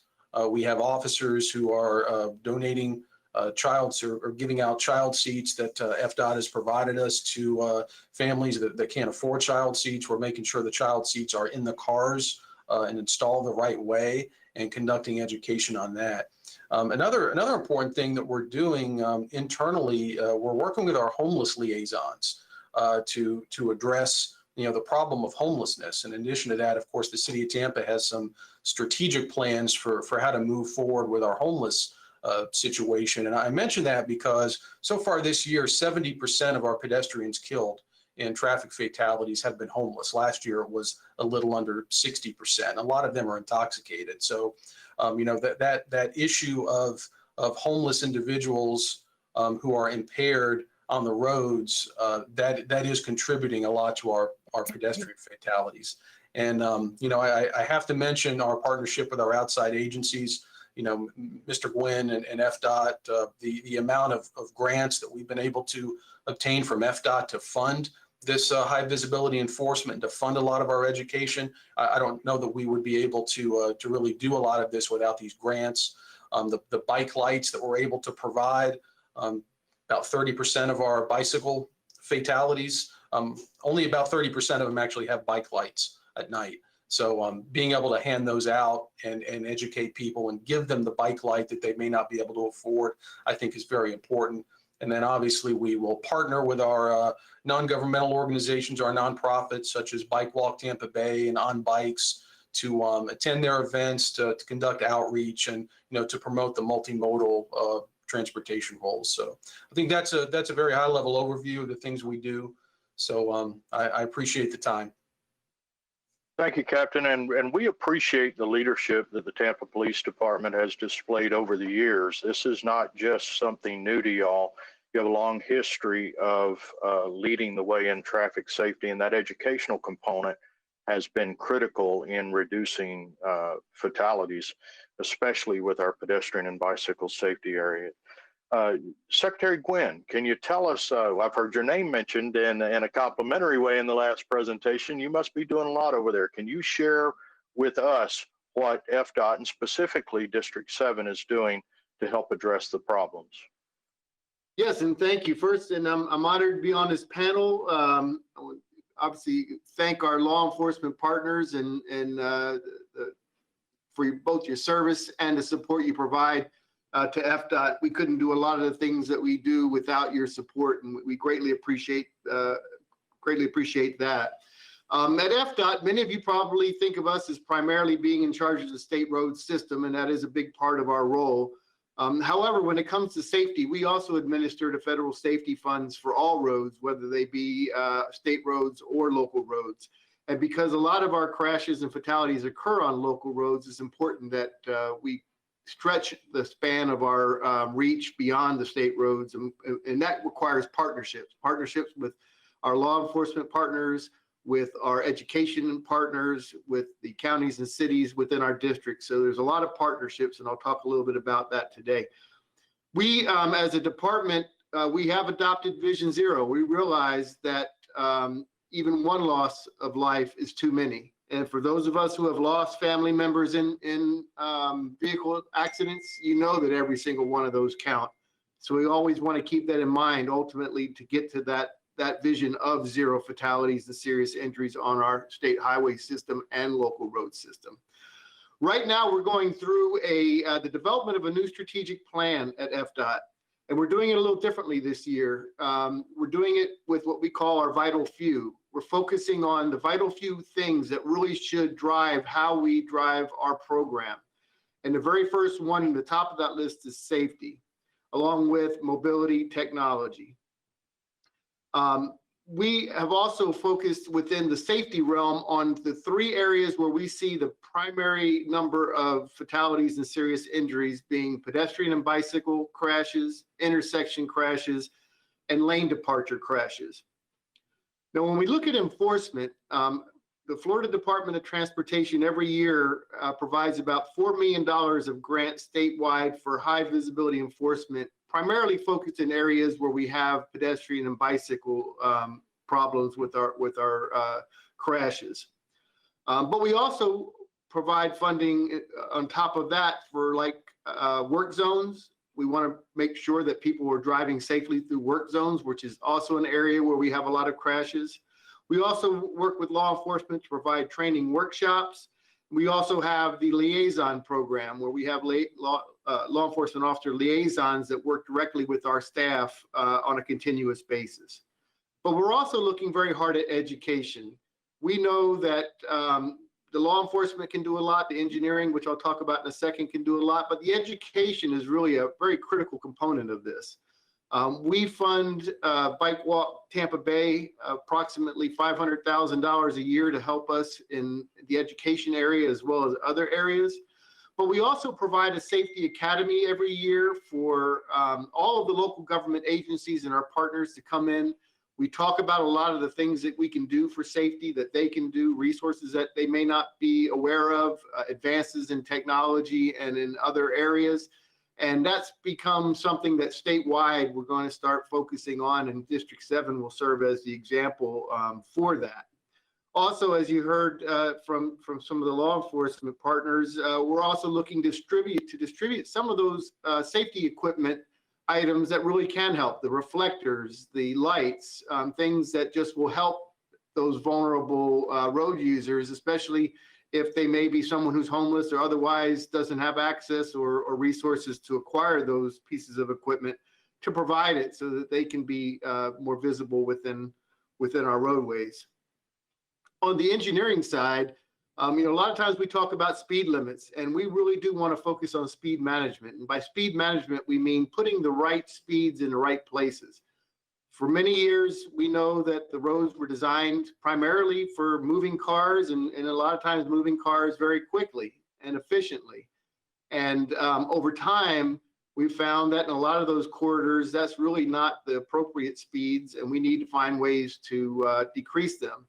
And just by posting a speed limit sign out there and saying, instead of going 45, you got to go 35, unfortunately, that doesn't do the trick. People tend, short of having a law enforcement out there that's highly visible, a lot of times people are going to go at the speeds they feel comfortable driving at. And then if you have a good number of people who decide to follow the speed limit, and then you have a lot of others who don't, you get all the erratic driving of people trying to pass the people who are following the law. So we have to use engineering over time to be able to create the environment where people feel that the comfortable speed is the appropriate speed. And one of the things that we're doing in District 7 to help with that is we're taking a lot of our district money that in the past may have been used for a capacity project or other projects that maybe weren't related to speed management or safety, and putting them on top of our resurfacing program to take advantage of an opportunity to get out there and do some additional enhancements that are beyond the scope of a typical resurfacing project. Recently, you've seen some projects on Bush Boulevard, on Hillsborough Avenue, where we've started to implement some of these. We've put in a large number of pedestrian hybrid beacons, which are mid-block crossing opportunities that actually stop the traffic, allow the pedestrian to cross, in addition to the RRFBs that we've put in on a lot of our roadways already. We also have a very robust design build push button program, which allows us, instead of programming a project and waiting to the 5-year plan to get that in, to be able to accelerate many of the higher profile and highly needed safety projects more quickly and get them in the ground instead of in 5 years, maybe within a year. We've been putting a lot of other devices out, like speed feedback signs. You may have seen on some of our roads, we're putting signs that remind the driver that they're speeding. It tells them how fast they're going. Hopefully people, when they see that, will realize that they need to slow down. We've also looked at a number of our roadways for doing lane eliminations. Recently on Highland, we did a lane elimination in order to try and slow the traffic down and make it safer for pedestrians and bicyclists by providing an environment in a part within the roadway where they could do that. We're also doing similar studies right now on other roadways within the district, some for bus rapid transit routes and others for opportunities to widen sidewalks or provide other amenities that would make the road safer. We're getting ready to start later this year a project on Kennedy Boulevard, where we'll be able to not only provide additional crossing opportunities along Kennedy for pedestrians, but also widen the sidewalks out to make them much more comfortable and safe for pedestrians to walk in. The last thing I'd just like to mention is on the partnerships. Again, we really appreciate the partnerships that we have. Our community traffic safety teams meet monthly throughout the district and provide a lot of good ideas and help us to do things that we can do within our roadways. Bike Walk Tampa Bay helping us very much. The high school safety education and outreach to users and businesses has been very successful. And of course, our local agencies. We've been doing a lot of partnerships. A good example, a recent one, is with the city of Tampa, where we found the need for a traffic signal on MLK at 26th with the schools and the new library and we didn't think we could wait the 3 or 4 years that we typically wait to build it. So we got with the city, and together we were able to provide funding together and build something quicker. And so we're always looking for those opportunities. And I do appreciate what we heard earlier from our law enforcement partners that, the goal is not to send the officers out there and just write tickets. The goal is to try to change behavior, to try to get people to understand that there's corridors where they should not be driving that fast, and there's reasons for them not driving that fast. And by doing it with a more of an educational approach, I think is many times much more effective than just a simple ticket or enforcement. So with that, thank you very much, and I'll turn it back over to Chief. Thank you, Secretary. And the partnership that the Florida Department of Transportation has entered into with all of our local agencies is critical to the success of what we're trying to do, especially the forward-looking road safety audits that y'all are helping us with and that we're helping you with are doing more in the prevention of issues than being reactive and having to go and do cleanup on the other end. As it goes back to what Sir Robert Peel said back in the 1800s, is the sign of effectiveness of law enforcement is not the visible presence of their efforts to increase that effectiveness, but the absence of that visible presence when people are voluntarily complying. And we appreciate everything that you're doing with that. Secretary, if I could, you may have addressed this already. You did address it a little bit from the engineering aspect, but speed, knowing that it's a major contributor to crash severity and survivability, is there more that could be done in the enforcement arena to encourage safe driving speeds? I appreciate your engineering efforts, but what can we do on the enforcement side to help? Yeah, and I know we're probably getting stretched on time here. I'll try to address quickly. First, the communications is really the key in our opinion. We need to get the key people at the different agencies and of course law enforcement to be involved so that the message can cascade through the organizations and we can get that out. The CTST is also another excellent platform. The speed management over time, the design will help with that. But of course, we know that law enforcement is stretched very thin. You have a lot to do. You don't have enough budget. And so sometimes, enforcing the speeds we can't do it as much as we'd like. But I think continuing to help us on the high visibility enforcement areas, that we've shown that it really does create a difference even after the high visibility enforcement leaves. It seems like the behavior stays down and allows us to keep speed limits lower on Bush Boulevard. It certainly did that. After you left, the speed stayed lower and we were able to keep speed limit. So, and then on aggressive driving and speed, just in general, hopefully at some point we can get the community and as a whole to realize that distracted driving, those sort of things just need to go away. Thank you very much. And knowing that we've been asked to do more with less, and law enforcement's continually asked that, Captain, can you share with me your thoughts on automated enforcement? Or we need to go with questions from the audience? What do we need to do? I think we actually have to wrap up on this segment. I thank you for being part of it. We're going to have to move along to the next segment, but thank you so much, Chief Railey, and as well to the panelists, Sergeant Paul Pramberger of the Hillsborough County Sheriff's Office, Captain Pat Messner of the Tampa Police Department, and Secretary Gwynn of Florida DOT District 7. Thank you so much. We are here with our Vision Zero workshop in Hillsborough County, and I am very, very pleased to introduce the next panel and have followed your work, Mr. Hadaway, for quite some time. This panel will be, and there was a little prelude to that just now, acknowledging the human tendency to be skeptical of change. How do we engage residents and businesses in becoming champions for safe streets? It's about public messaging. And we have here Billy Hadaway, who's had almost 40 years of professional transportation and engineering experience. He's held many roles, including key leadership with the Department of Transportation Consulting and as Director of Transportation for the City of Orlando.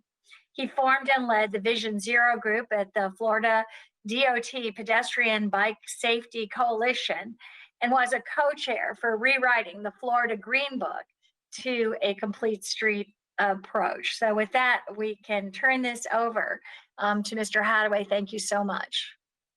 Thank you very much, Commissioner. It's an honor to be here today. This is a subject that I'm very passionate about for those of you who know me, and I'm going to shut off my video so we can focus on the slideshow. So next, please, Beth. So I spent about 28 years at Florida DOT, and back in 1995, when I became the state roadway design engineer, we had right at 42,000 people dying on our roads every year. So I became very passionate about transportation safety as the state roadway design engineer. But prior to that, I spent 8 years in District 5 and started out as the district structures engineer. And like many people in the district, sometimes you learn lessons through very painful efforts, and hopefully you learn from those and do things differently. So back then, our kind of view was we're the transportation department and we're here to help. And the conventional approach back then was you have a problem and this is what we're going to do. And the example I want to use here was a project in New Smyrna Beach, the North Causeway Bridge replacement. And we knew that we had mechanical problems with the bridge. And so we were supposed to do a study to evaluate how to replace it. Unfortunately, in our work program listing, for those of you at the MPO understand what that is, 5 years prior to this study, in the extra description for that project, it said replace with high-level bridge. Well, needless to say, the public didn't believe us right from the beginning, and so it was a very painful lesson, and we got crucified a number of times during the public meetings because they just didn't trust us because of what we had put in the extra description from the work program, even though by law we were going to do the right thing. So I learned very early on that we need to understand the community's concerns and then help them to identify solutions. Next slide. So when I moved to District 1 as the secretary and was fortunate to lead the safety initiative and the Complete Streets implementation while I was there, we had a intersection called Martin Luther King Boulevard and 15th Street in one of our MPOs. And we had taken the approach that we're going to do a public meeting in this community which would have been directly affected by the intersection. And our project manager at the time ran a video at the workshop. And then when the public session started, things did not go very well. So he came to me and asked me to give him assistance with that effort. So next slide. So he and I talked through how to handle this. And so part of what I explained to him is that, running a video just doesn't get it. You've got to get in front of the public and address their concerns and their understanding about what the options are for the location, whether it's intersection or whatever it might be. So we put together a slideshow, and one example that we included in there, because there were a lot of people in Southwest Florida who came from the Northeast and their only experience was with traffic circles. And so we had to explain to them the difference between a modern roundabout and a traffic circle. And you can see here in Kingston, New York, that a modern roundabout is actually being retrofit in the center of a traffic circle, and all of that roadway network goes away once that's done. Next slide, please. So this is the test, and unfortunately you can't answer the questions, but we're going to give you a little bit of an education that we used at that next presentation. Next.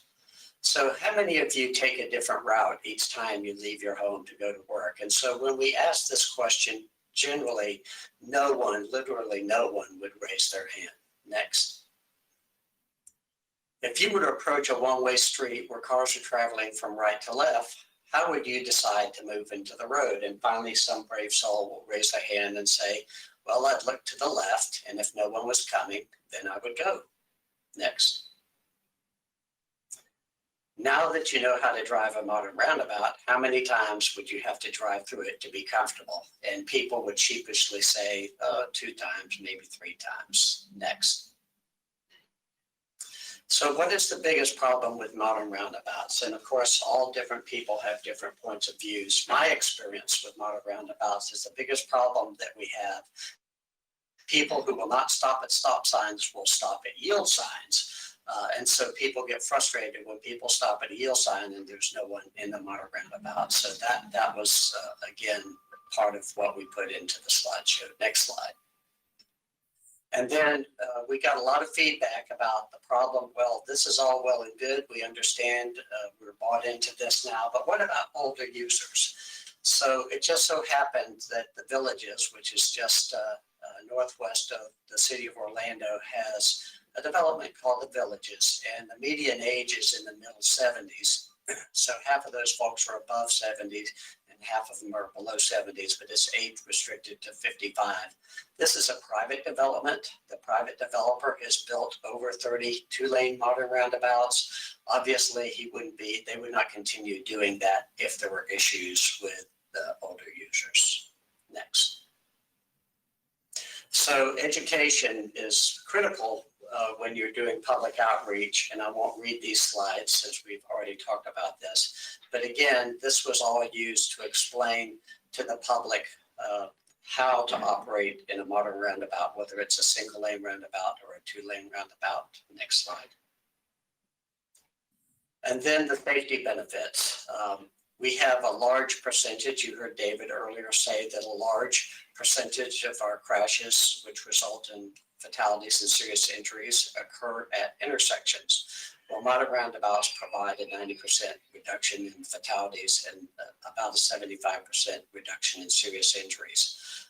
They're more efficient in that there's less delay. You don't have to stop if there's no one at the intersection with a modern roundabout, whereas with a signal, you have to stop whether the intersection is empty or not. And then they're cost effective in that there's very little operations cost once they're built. Next slide.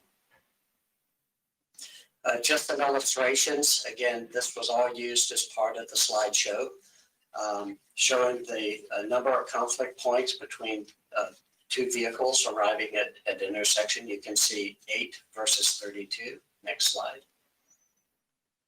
Between pedestrians and motorists, 8 conflicts versus 16 conflicts. And one of the real benefits is not only do you reduce conflicts, but you also reduce severity, because the speed that people can safely operate in a modern roundabout is in the range of 15 to 20 miles an hour. Next slide.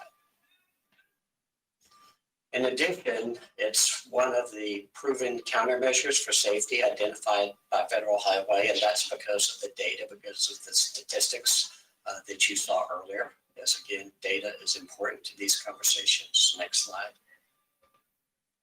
And then there's educational tools that Florida DOT has provided that are available to anybody who is trying to educate the public on how to use a modern roundabout. In addition, they have videos and PSAs. Next slide. So once the project manager went back and tried his second public workshop, when he got done, the public completely embraced that project, and it was moving forward as I left District 1. Next slide. Finishing it up, one thing that I did want to say, we continued using this approach more aggressively throughout the district. A good example is the Florida Avenue Master Plan in the city of Lakeland.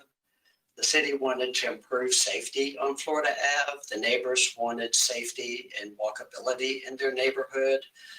So what I did is we set up a project with the Regional Planning Council to do a Florida Avenue Master Plan. And we took a dramatic different approach to that project. The locals drove the vision for the corridor. And consequently, the project ended up being very successful. The community wanted the 5-lane section reduced to a 3-lane section, increasing sidewalks and ultimately reducing speed as well. And so with that, I'm going to introduce our next 3 panelists. If each of you would say a few words about the work you're doing to engage constituents and raise awareness of the importance of making changes for safety, and if you would also keep your time to 5 minutes. First is Mary Lou Whaley, Director of Community Engagement and Philanthropy at Hillsborough County Public Schools. Then Ashley Bowman, Director of Marketing and Communications with the City of Tampa. And then Leona Lopez, Chief Communications Administrator with the Hillsborough County Government. Thank you. Mary Lou.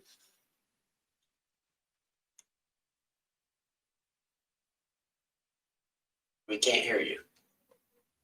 You're muted. There we go. Are we better? Thank you, Yes. Mr. Hadaway. Appreciate it. On behalf of our superintendent, Addison Davis, and our school board, it's a pleasure to take part in the summit, Vision Zero, and our safe routes for school work that we accomplish in the district as a result of our partnership. It really is about engaging in education, as we've heard many, many times before, and the partnerships that happen as a result. You know, a couple of things if we wanted to identify, you know, some of our campaigns or the ways that we engage activities, behaviors for change is including kids. And it's starting with early education options. And it's really holding parents accountable to our kids that steward safety practices. So when you start early enough, kids kind of keep you honest, and they'll remind you of the role of the rules and regulations regarding pedestrian safety or bicycle safety. We're fortunate to encourage. This October, obviously, was Walk to School Day, and we push out opportunities for kids to really understand what that means and how to be safe while doing so. But again, I can't stress more that it's about partnership. It's about engaging our students in the process, including our high schoolers and new drivers, and bringing their voices to light in terms of how they'd like to share the information with their families and communities.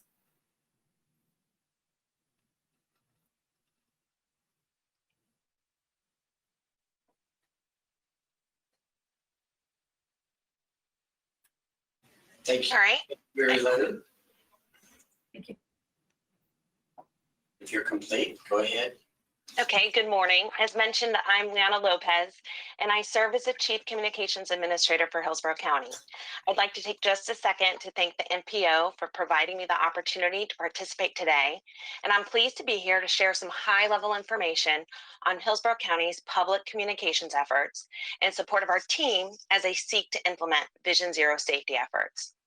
As you may be aware, Hillsborough County's Board of County Commissioners formally passed a resolution to support Vision Zero in 2017. This action by the board now helps to guide our efforts as we work to enhance the safety of county roads in this community. Our engineers approach each project through the lens of safety. It's at the core of all of their work. And Vision Zero now specifically impacts how county roads are planned, designed, and operated. As the county engineers work to make roads safer, incorporating Vision Zero principles every step of the way, we as communicators must work to educate and engage the public we serve by providing timely, accurate, and reliable information, while also delivering these important messages in a creative and really engaging way. This is critically important because at the end of the day, planning, design, engineering are only part of the solution. You've also heard about enforcement, which plays an important role. And in my experience, public education is also key. Without it, quite frankly, Vision Zero fails.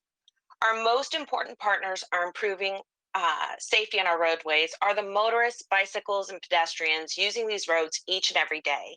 Speed limits, intersection enhancements, painted sidewalks, lighting upgrades, these only work if each of us are using the roadway as intended, obeying the rules of the road, putting our phones down, and paying attention to our surroundings. Whether a motorist, bicyclist, pedestrian, planner, engineer, law enforcement officer, or communicator, we all play a role that directly contributes to the safety of our roads in this community. As communicators, we use many tools and tactics to help educate and inform our residents.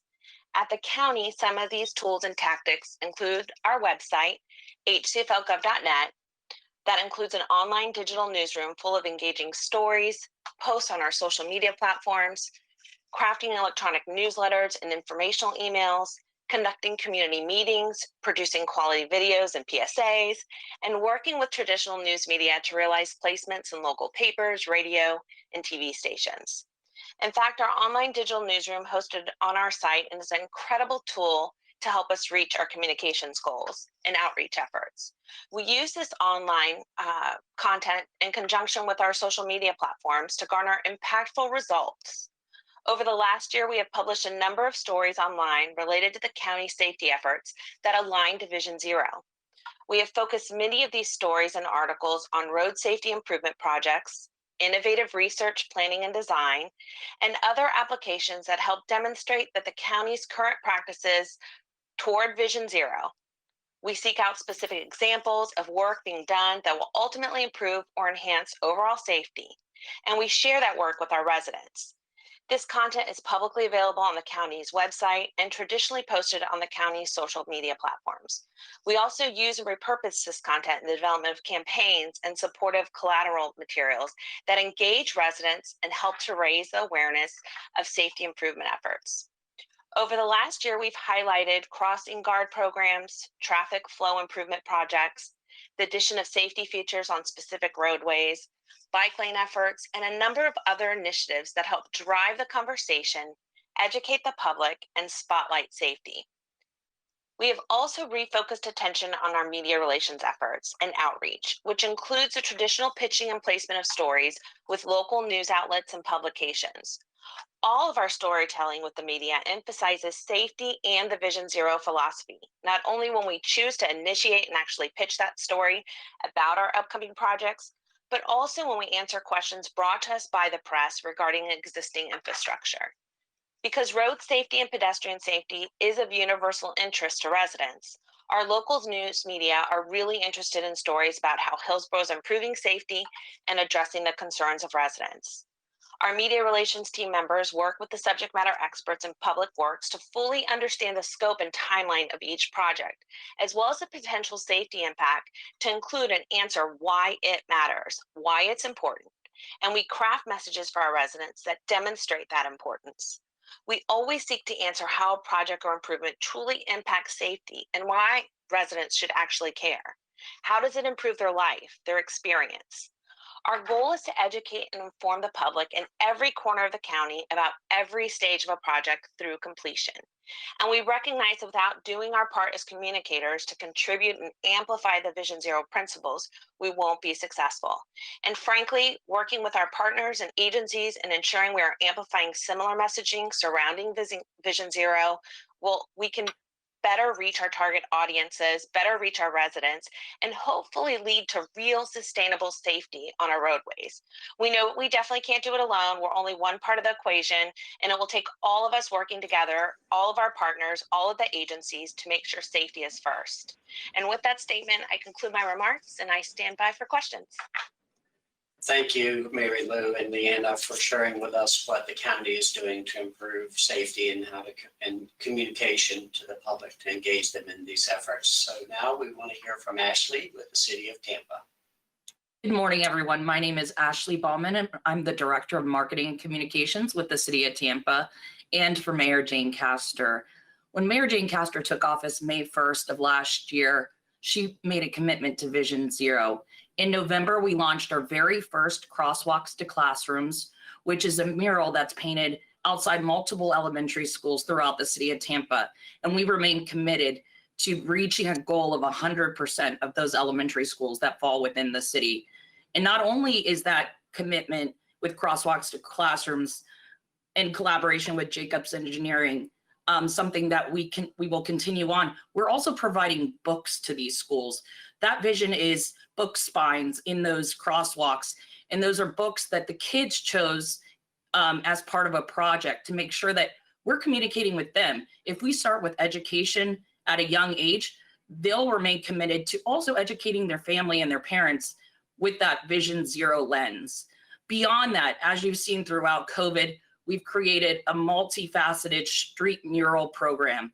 You know, it doesn't always go as planned, but the ones that we've remained committed to, we feel calm the traffic and really inspire a vision of artistic commitment from Mayor Castor. As mentioned before earlier in the call, Ashley received some paint on their bulb outs, and that it also creates a promenade and an entryway into downtown Tampa that we didn't have before. I encourage everyone on this call to take a drive down it. The colors are beautiful, vibrant, and riveting. We also are committed to an open streets program. I know that there's calls from everyone here listening today to shut down Bayshore, maybe once a month, maybe once a year. We remain committed to, by the end of the year, doing multiple open streets events. So look out for that. Not only did we do a bunch with open streets, but we're also committed to working with On Bikes to provide bicycles to underprivileged youth. I don't know if everybody on this call remembers, but last year around the holidays, we did caroling with Castor, where On Bikes brought out their float, and we went from neighborhood to neighborhood, traversed the city of Tampa, and most like a motorcade operation, and delivered bikes to kids right before Christmas. It was awesome, and we plan to do that again this year. Right now, that's all I have because Liana took the whole communications component, and we all operate in a very similar capacity, so I don't want to just restate what she already stated. Thank you, Ashley. Well, I'm going to give you a little more time. I've got questions for each of you. Again, keep your time down as best possible. So for Ashley, so how do we recruit champions for safe streets so that we get the community more engaged in the efforts, and it's not just something the city or the county is doing to the locals? I believe that it starts with leadership, and we lead from the top with Mayor Castor, but then we start at the grassroots level too. We go down and work with our multi-agency partners, again, back out to the Hillsborough County schools to teach at a young age this Vision Zero commitment.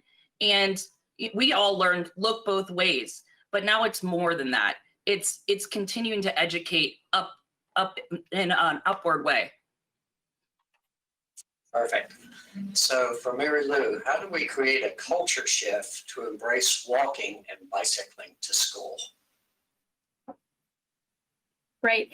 It really is a matter of educating. We keep talking about the importance of education, and it's providing opportunities for kids. So speaking to what the mayor has done in providing bicycles, partnering to provide opportunities for kids that they wouldn't normally have. And I think it starts with just saying yes to the possibilities. It's saying yes to work with groups to bring about opportunities for our kids and our families. We have over 200,000 kids in our communities, and to speak to not only the health benefits of walking and being mobile, right, or being healthy and walking and riding bikes, but it's saying yes to the opportunities of engaging with kids. Let kids develop the messaging around it as well, and I think that's critical for buy-in. We've had some really tremendous opportunities for kids to share their brochures that they create, their messaging that they create, their TikToks that they enjoy sharing on social media.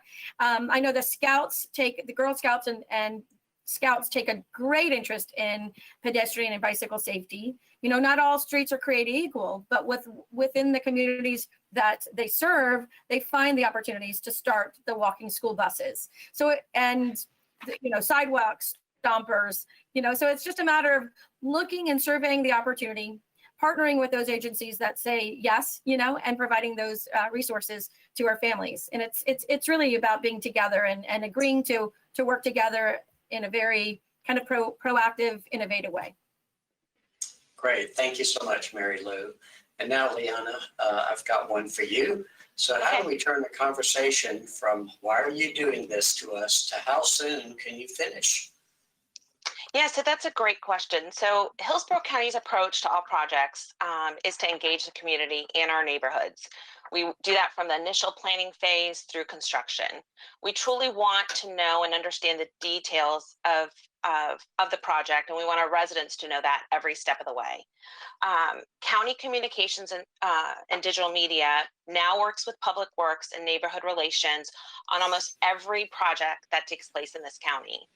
While we seek to keep the impacted community informed on the upcoming project, we also try and establish and maintain a two-way dialogue with residents about the impacts and benefits that the project will have in their neighborhood. So by fostering this relationship and providing the opportunity to offer input early in the project life cycle, community associates a sense of ownership of the project, which typically leads to a more positive sentiment in general. Kind of what you spoke to as well. Bring them in on the front end, help them be part of the solution. And so to help build this relationship and the two-way exchange, we've expanded the role of neighborhood relations over the last 2 years. The county's neighborhood liaisons work in the 4 county commission districts to help residents stay informed and up to date on projects in their area. Additionally, as we adapt our operations and outreach efforts in response to the pandemic, we've launched the Hillsborough County Engagement Hub. And the Hub is an online platform to help keep the community engaged and informed about various topics and projects that impact the community. You can find it by visiting, if I didn't give a plug, I wouldn't be doing my job, hcfl.gov.net/HCEngage. We'll soon use this online platform to facilitate public meetings for projects. It should help alleviate the need for in-person meetings, provide longer engagement window, and allow residents to provide input at their convenience. So for instance, we launched a project yesterday. It is a water resources project, but we'll use the same platform for all of our public works, transportation, and mobility projects.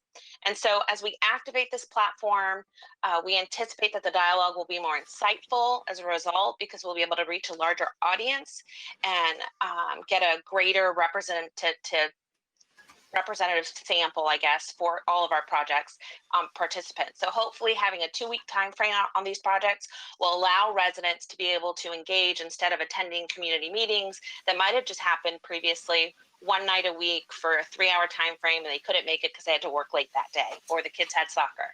So this gives them 24/7, 2-week time frame to be able to comment, learn about a project, respond, and provide their input that we'll use. So at the end of the day, people want to know what's going on.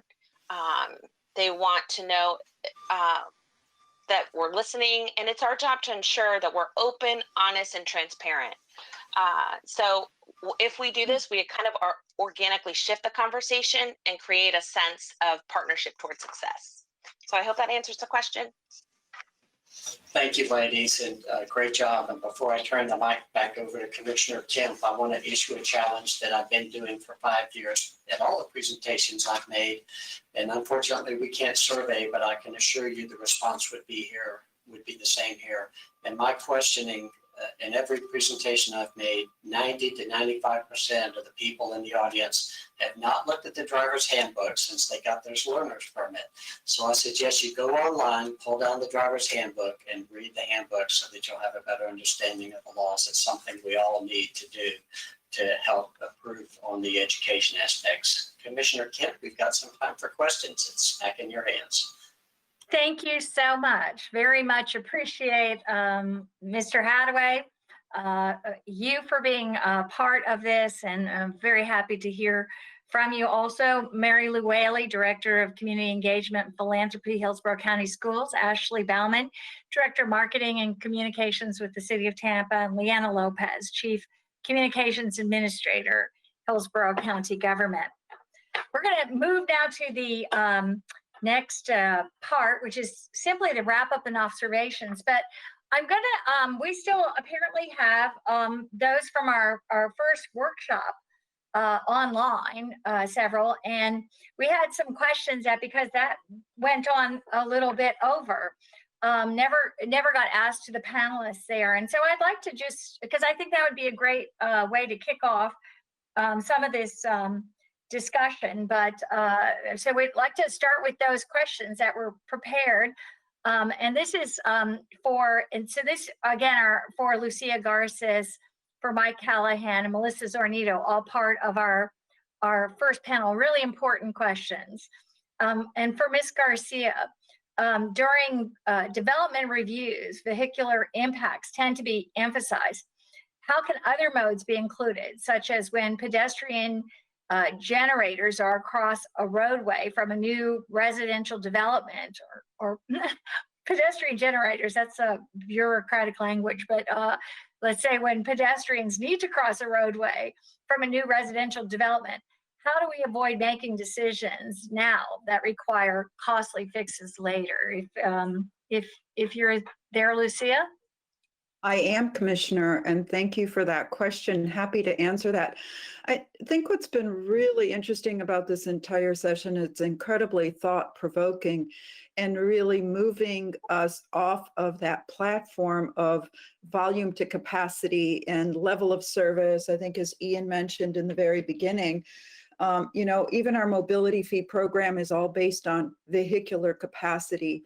So the ability to really move us in a different direction and address how developers can help in doing that is an important piece of this. And I'd like to just say that in our current development review process, sidewalks are a major component of any residential development as well as a commercial development. What I think is really interesting about that question, though, is it begins to introduce a different perspective that isn't just a site-specific. It is, what do you do in the broader context of walkability, not just alongside a development, but across a street, across a roadway.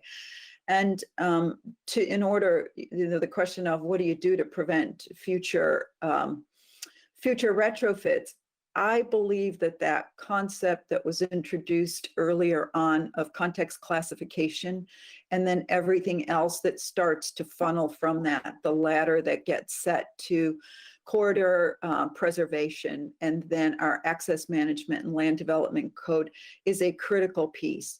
And what is great about the timing to do that is we are doing this as the transportation element and the land use element in the comprehensive plan are being updated right now. So it gives us the opportunity to look at all of those pieces together and understand that traffic doesn't just, pedestrians don't just walk along one side of a sidewalk, and adding a sidewalk is good, but across is really an important piece. And if we understand what kind of roadway someone is crossing, it helps us understand how those design principles and then the engineering implementation comes into effect. So that was the long answer. The short answer is really understanding the broader context of roadways, understanding how they build communities, how they don't build communities, how roadways can be bisectors.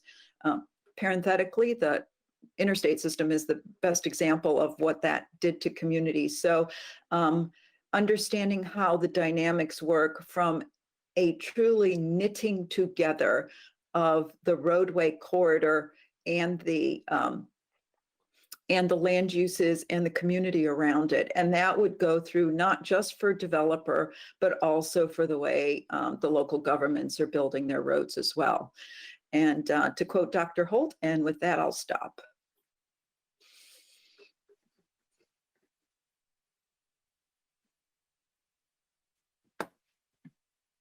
I'm sorry, Commissioner Kemp, you're muted.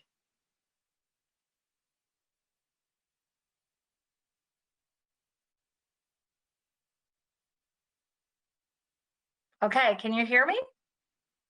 Yes, thank you. Okay, not sure why that happens, but it shows me unmuted. At any rate, how can we, this is for Mike Callahan of the city of Tampa. There you are. How can we, the question is, how can we create relationships with developers to leverage investments to improve safety?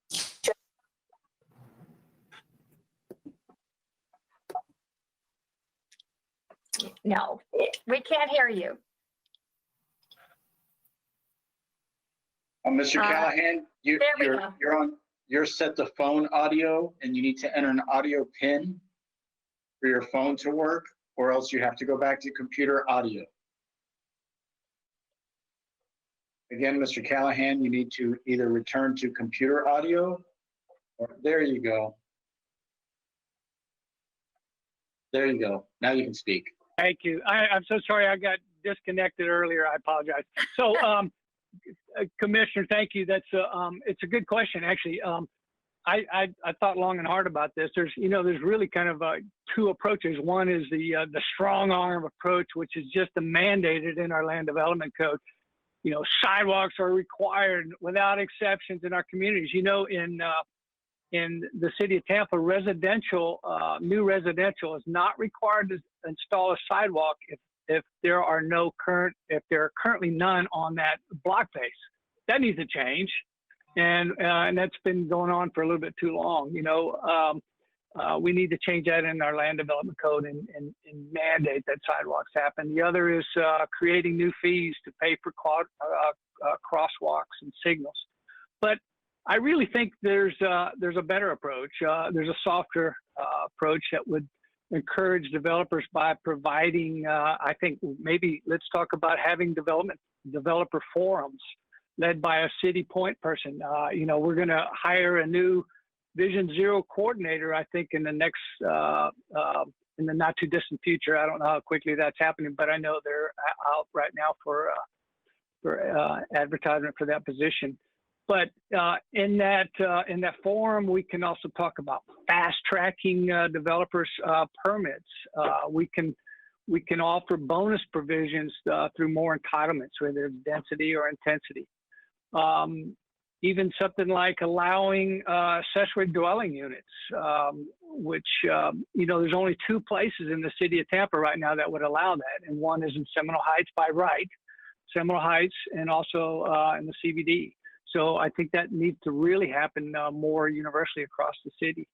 And then, let's start small. We don't need to just go crazy across the city. Maybe we start in the CRAs or just in the overlay districts. But, I think this developer forum would be probably a good way to go. So. Great. Thank you so much, Mr. Callahan. You're welcome. And finally, I'll go to Melissa Zornito. And Melissa, you're there.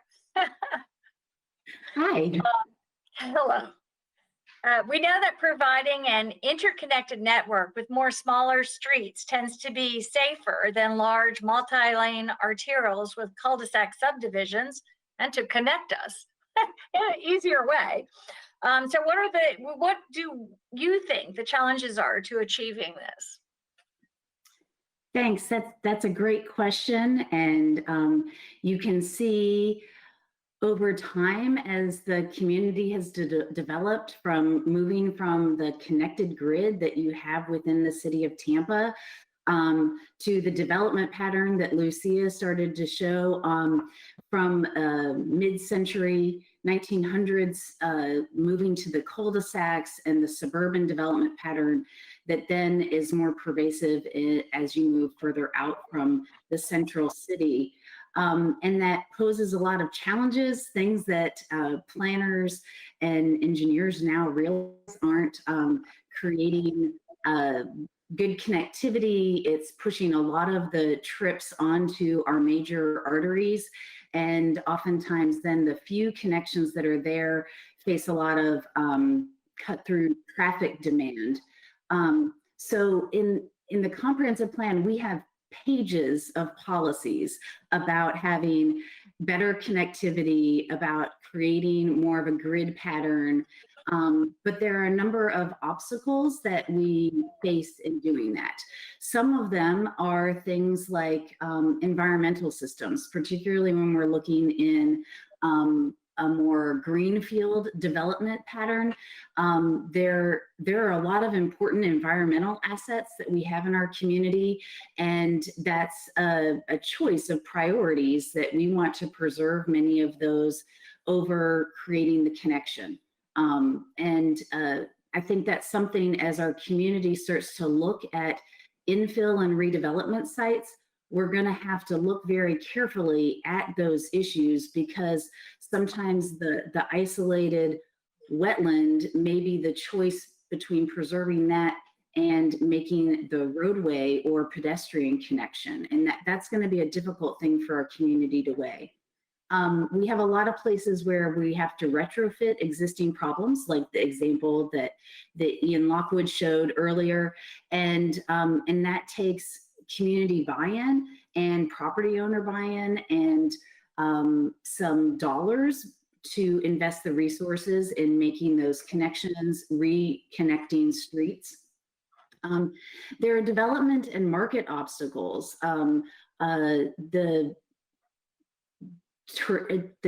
The tendency in our development community is to continue building what they know how to build and what they have the design templates to do. And we need to have, as Mike discussed, some conversation with them about how to create some different models that include the connectivity. We've had policies and even incentives in the comprehensive plan for creating traditional neighborhood development that has alleys and a grid pattern. And obviously we haven't made it attractive enough for the market to just make that choice on its own. So let's have a conversation about what it's going to take to get it there. Certainly there are some code obstacles, as Mike Callahan mentioned. There are places where we still have some suburban standards in what is an urbanizing area. And so a time to look at those land development regulations and bring those up to date. And then probably the biggest thing that we face is neighborhood obstacles. I've worked at the Planning Commission for 19 years and have seen time and time again where we have one development with a stub out and the development has been built to connect. And then the next development comes in and wants to connect because we're telling them they need to, and all the neighbors in the existing development come out and oppose that connection, because they're worried about the traffic coming through and their kids playing in the street. And all of that comes before the elected officials, and ultimately the connection doesn't get made. So, so education of our neighborhoods about how connections and having more of them can actually better disperse the traffic, can create a safer, slower speed perhaps on their streets. And then also having the political will to stand behind the policies that are in our plan and implement them when those tough, difficult choices are in front of our elected officials. So those are just kind of a few of the obstacles that we face in making those connections. And hopefully together we can have more of these conversations so that it becomes easier for our community to embrace them. Thank you. The last one I would say is the biggest obstacle as a commissioner. I know I'm not sure where we go with resolving that, but well, I'm going to open it up to our other MPO board members that are online to give any closing statements or anything that they'd like to share about the summit today. Is there anyone that would care to speak at this point? Okay, I guess seeing none, is that correct, Beth? Sure, we do still have several board members who are with us here at our summit. We've heard a lot of really interesting things today, I think. And so I just wanted to encourage anyone who would like to turn your cameras on, and or if you don't have your camera, just to speak up and share maybe anything new that you heard or learned today. For me, I was I didn't realize that guidance that Lucia shared with us from the Institute of Transportation Engineers from back in the 50s and 60s that really laid out the framework for why we do not have an interconnected street network, and the opportunity to have more smaller streets that can have manageable traffic speeds and safe places for everybody to be able to get around. So that was a real insight for me. I'll just say for me, I'm just every step, every leap, everywhere place we go, to go to a better built environment, one that creates walkable communities, a sense of place, creates a kind of place that people want to be and work and live in, is always a direction that I'd like to see us move in. And I feel like we got some ideas today about how to move that agenda forward, and of course about how to make it so that we're on the horrible side, that Florida is not #1 in the nation on pedestrian, bicycle, car crash deaths. Is certainly an ultimate goal, but I would really like to see us, as much as we can, start to return our built environment back to, and that goes back to, I think,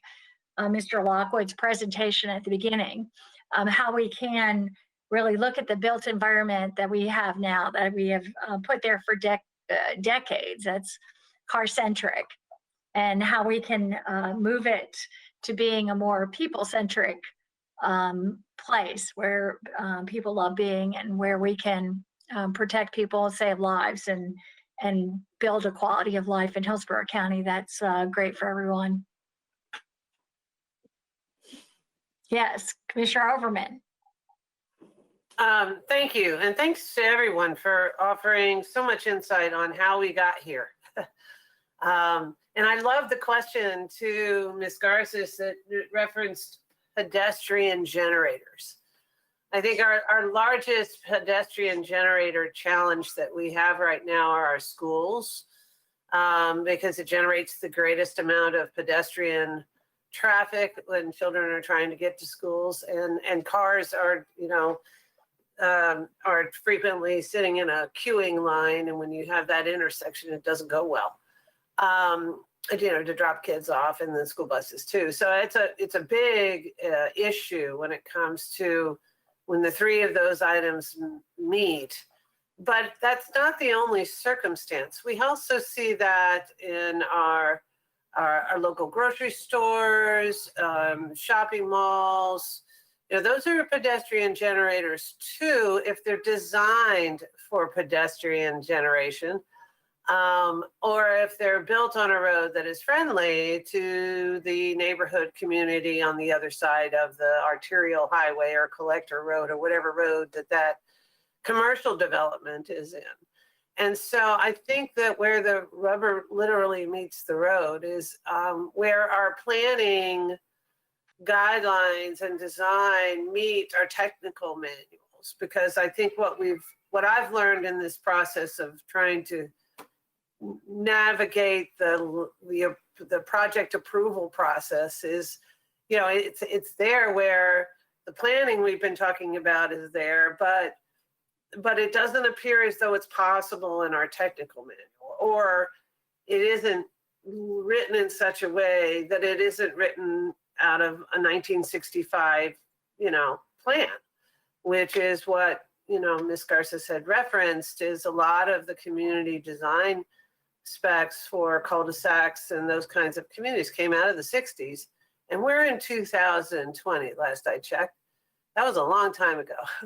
And those community designs are still in play now. So where we're doing the hard work of updating those technical manuals to include the actual technical specs for developers and road designers, and street designers and trail designers that can assist in facilitating that connectivity and improve the safety of where, cars meet people and people meet cars and bikes meet people and bikes meet cars. I think that's when we're able to get our technical manuals in line with our Vision Zero plans. We might be able to move the needle a little more forward, because that's what you heard earlier. Ms. Cernita. She mentioned, you know, the neighborhood that's established pushbacks because they're concerned that they're going to have traffic suddenly, you know, go through their neighborhood because they know that will decrease their safety. But if we design communities with ultimate safety in mind, we might not get so much pushback. So, and I'll stop there. Hi, Commissioner Kemp. I'd like to make a comment. It's Melanie Williams when it presents itself, please.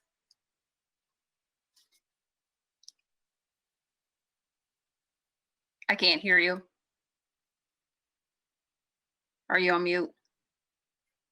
I am not on mute, but my computer keeps muting me. I maybe should take a message. Sorry, even though it shows that it's not on mute. But anyway, I don't know what that's about. But you're recognized, Ms. Williams. Thank you. Thank you very much. I just want to make a comment that, you know, I started on the call just when it came on, and just the presentations, the panels, they've been very, very informative. For me, you know, in the private industry as well as representing HART, it really brought several things together for me when we talked about the pedestrians, the communities, the walkability, as well as the police department and the interaction from an engagement standpoint with the crime.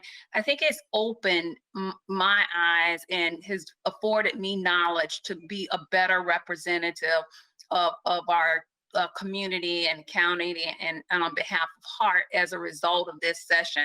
So I just wanted to call out the fact that Vision Zero, it definitely is something that this agenda and the folks that are Ian and all of the folks that spoke earlier were just phenomenal and have left me in a position that there's so much more that can be done, and recognizing that Commissioner Overman, we talked about, yes, it is 2020. I thought to myself when you asked that question, I think it's still 2020. Lots happened, but we have to find a way to make it work, to force the vantage point and the view based on this education that we've received today. And so I just wanted to say thank you, Commissioner Kemp and Beth, for the hosting of this call and the information that's provided. It's just been very, very beneficial. Thanks again. Thank you so much, Ms. Williams. Thank you. And I guess with that, it looks like did you have another comment, Beth? Yes, thank you so much. I actually wanted to share a question that came in from the audience, if that's all right. And this has to do with crosswalks, and crosswalks are such an important part of the equation. And it's, you know, it's one thing that we don't necessarily think about when we are updating our technical manuals. They're typically looking at what is the cross section of the road, and not how often is there a crosswalk available for somebody to get across it. So if you have to walk a half a mile to get to the next crosswalk, what are the chances that somebody is actually going to use a crosswalk to get from one side to the other? So crosswalk spacing so critically important on, you know, particularly where we have those pedestrian generators. So our question was actually about our state legislature possibly making it even more difficult to have those crosswalks in place. And so says, as many of you are aware, the recent passing of Sophia's law by the state legislature has caused many recent improvements to either be removed or retrofitted to full stop intersections. I don't think they actually passed it. I think they considered it. It appears that this proposal was a failure by our legislature to understand recent safety implementation efforts, like rapid flashing beacons, like Secretary Gwynn mentioned earlier. What can we do in the future to better inform our state lawmakers to look to the transportation planning and engineering community for guidance in these matters? I don't know if you have any suggestions or thoughts. I'm not sure who is on to answer that. This is Billy Hathaway. I will volunteer to explain myself there. Thank you. When I was at the city, I ended up going to the legislative session 3 years in a row to defend the use of red light cameras. And I think that by getting information that's short and to the point and data, specific information, and taking that, being willing to take that to legislative sessions, but even writing your representative and informing them about the benefits of rectangular rapid flashing beacons, I think will go a long way. The law in all 50 states is that pedestrians have to yield, or excuse me, motorists have to yield to pedestrians in a marked crosswalk. Unfortunately, our culture has tended to ignore that in Florida, not in every state. In many states, it works really well. We have made progress, I think, as a result of the Alert Today campaign, but we still have a long way to go.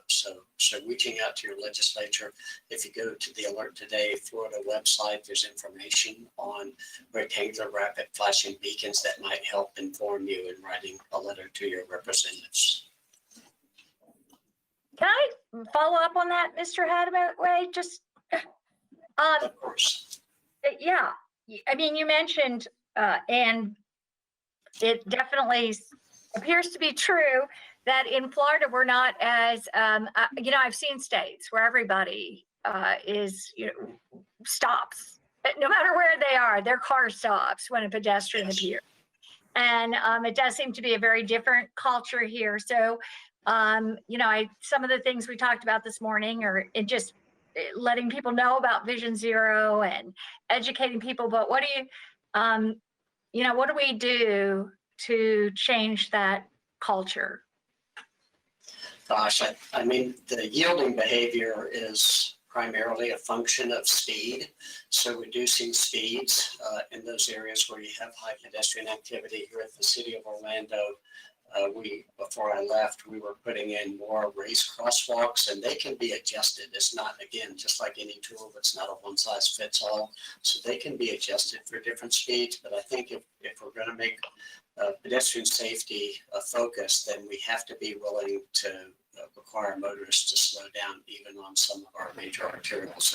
And we were actually looking at putting in potentially some raised crosswalks on US 41 in the city of Sarasota, because there's limits to what you can do to get driver behavior to change. And many times it takes physical changes along with the education and then ultimately enforcement if you cannot solve it with those first two approaches. Great, thank you so much. Dangerous by design in some part.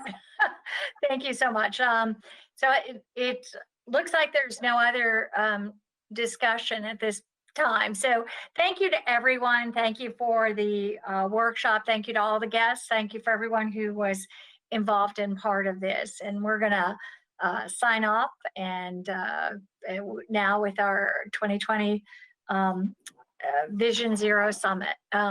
And thank you all so much for being part of this. Thank you. I'll say bye too.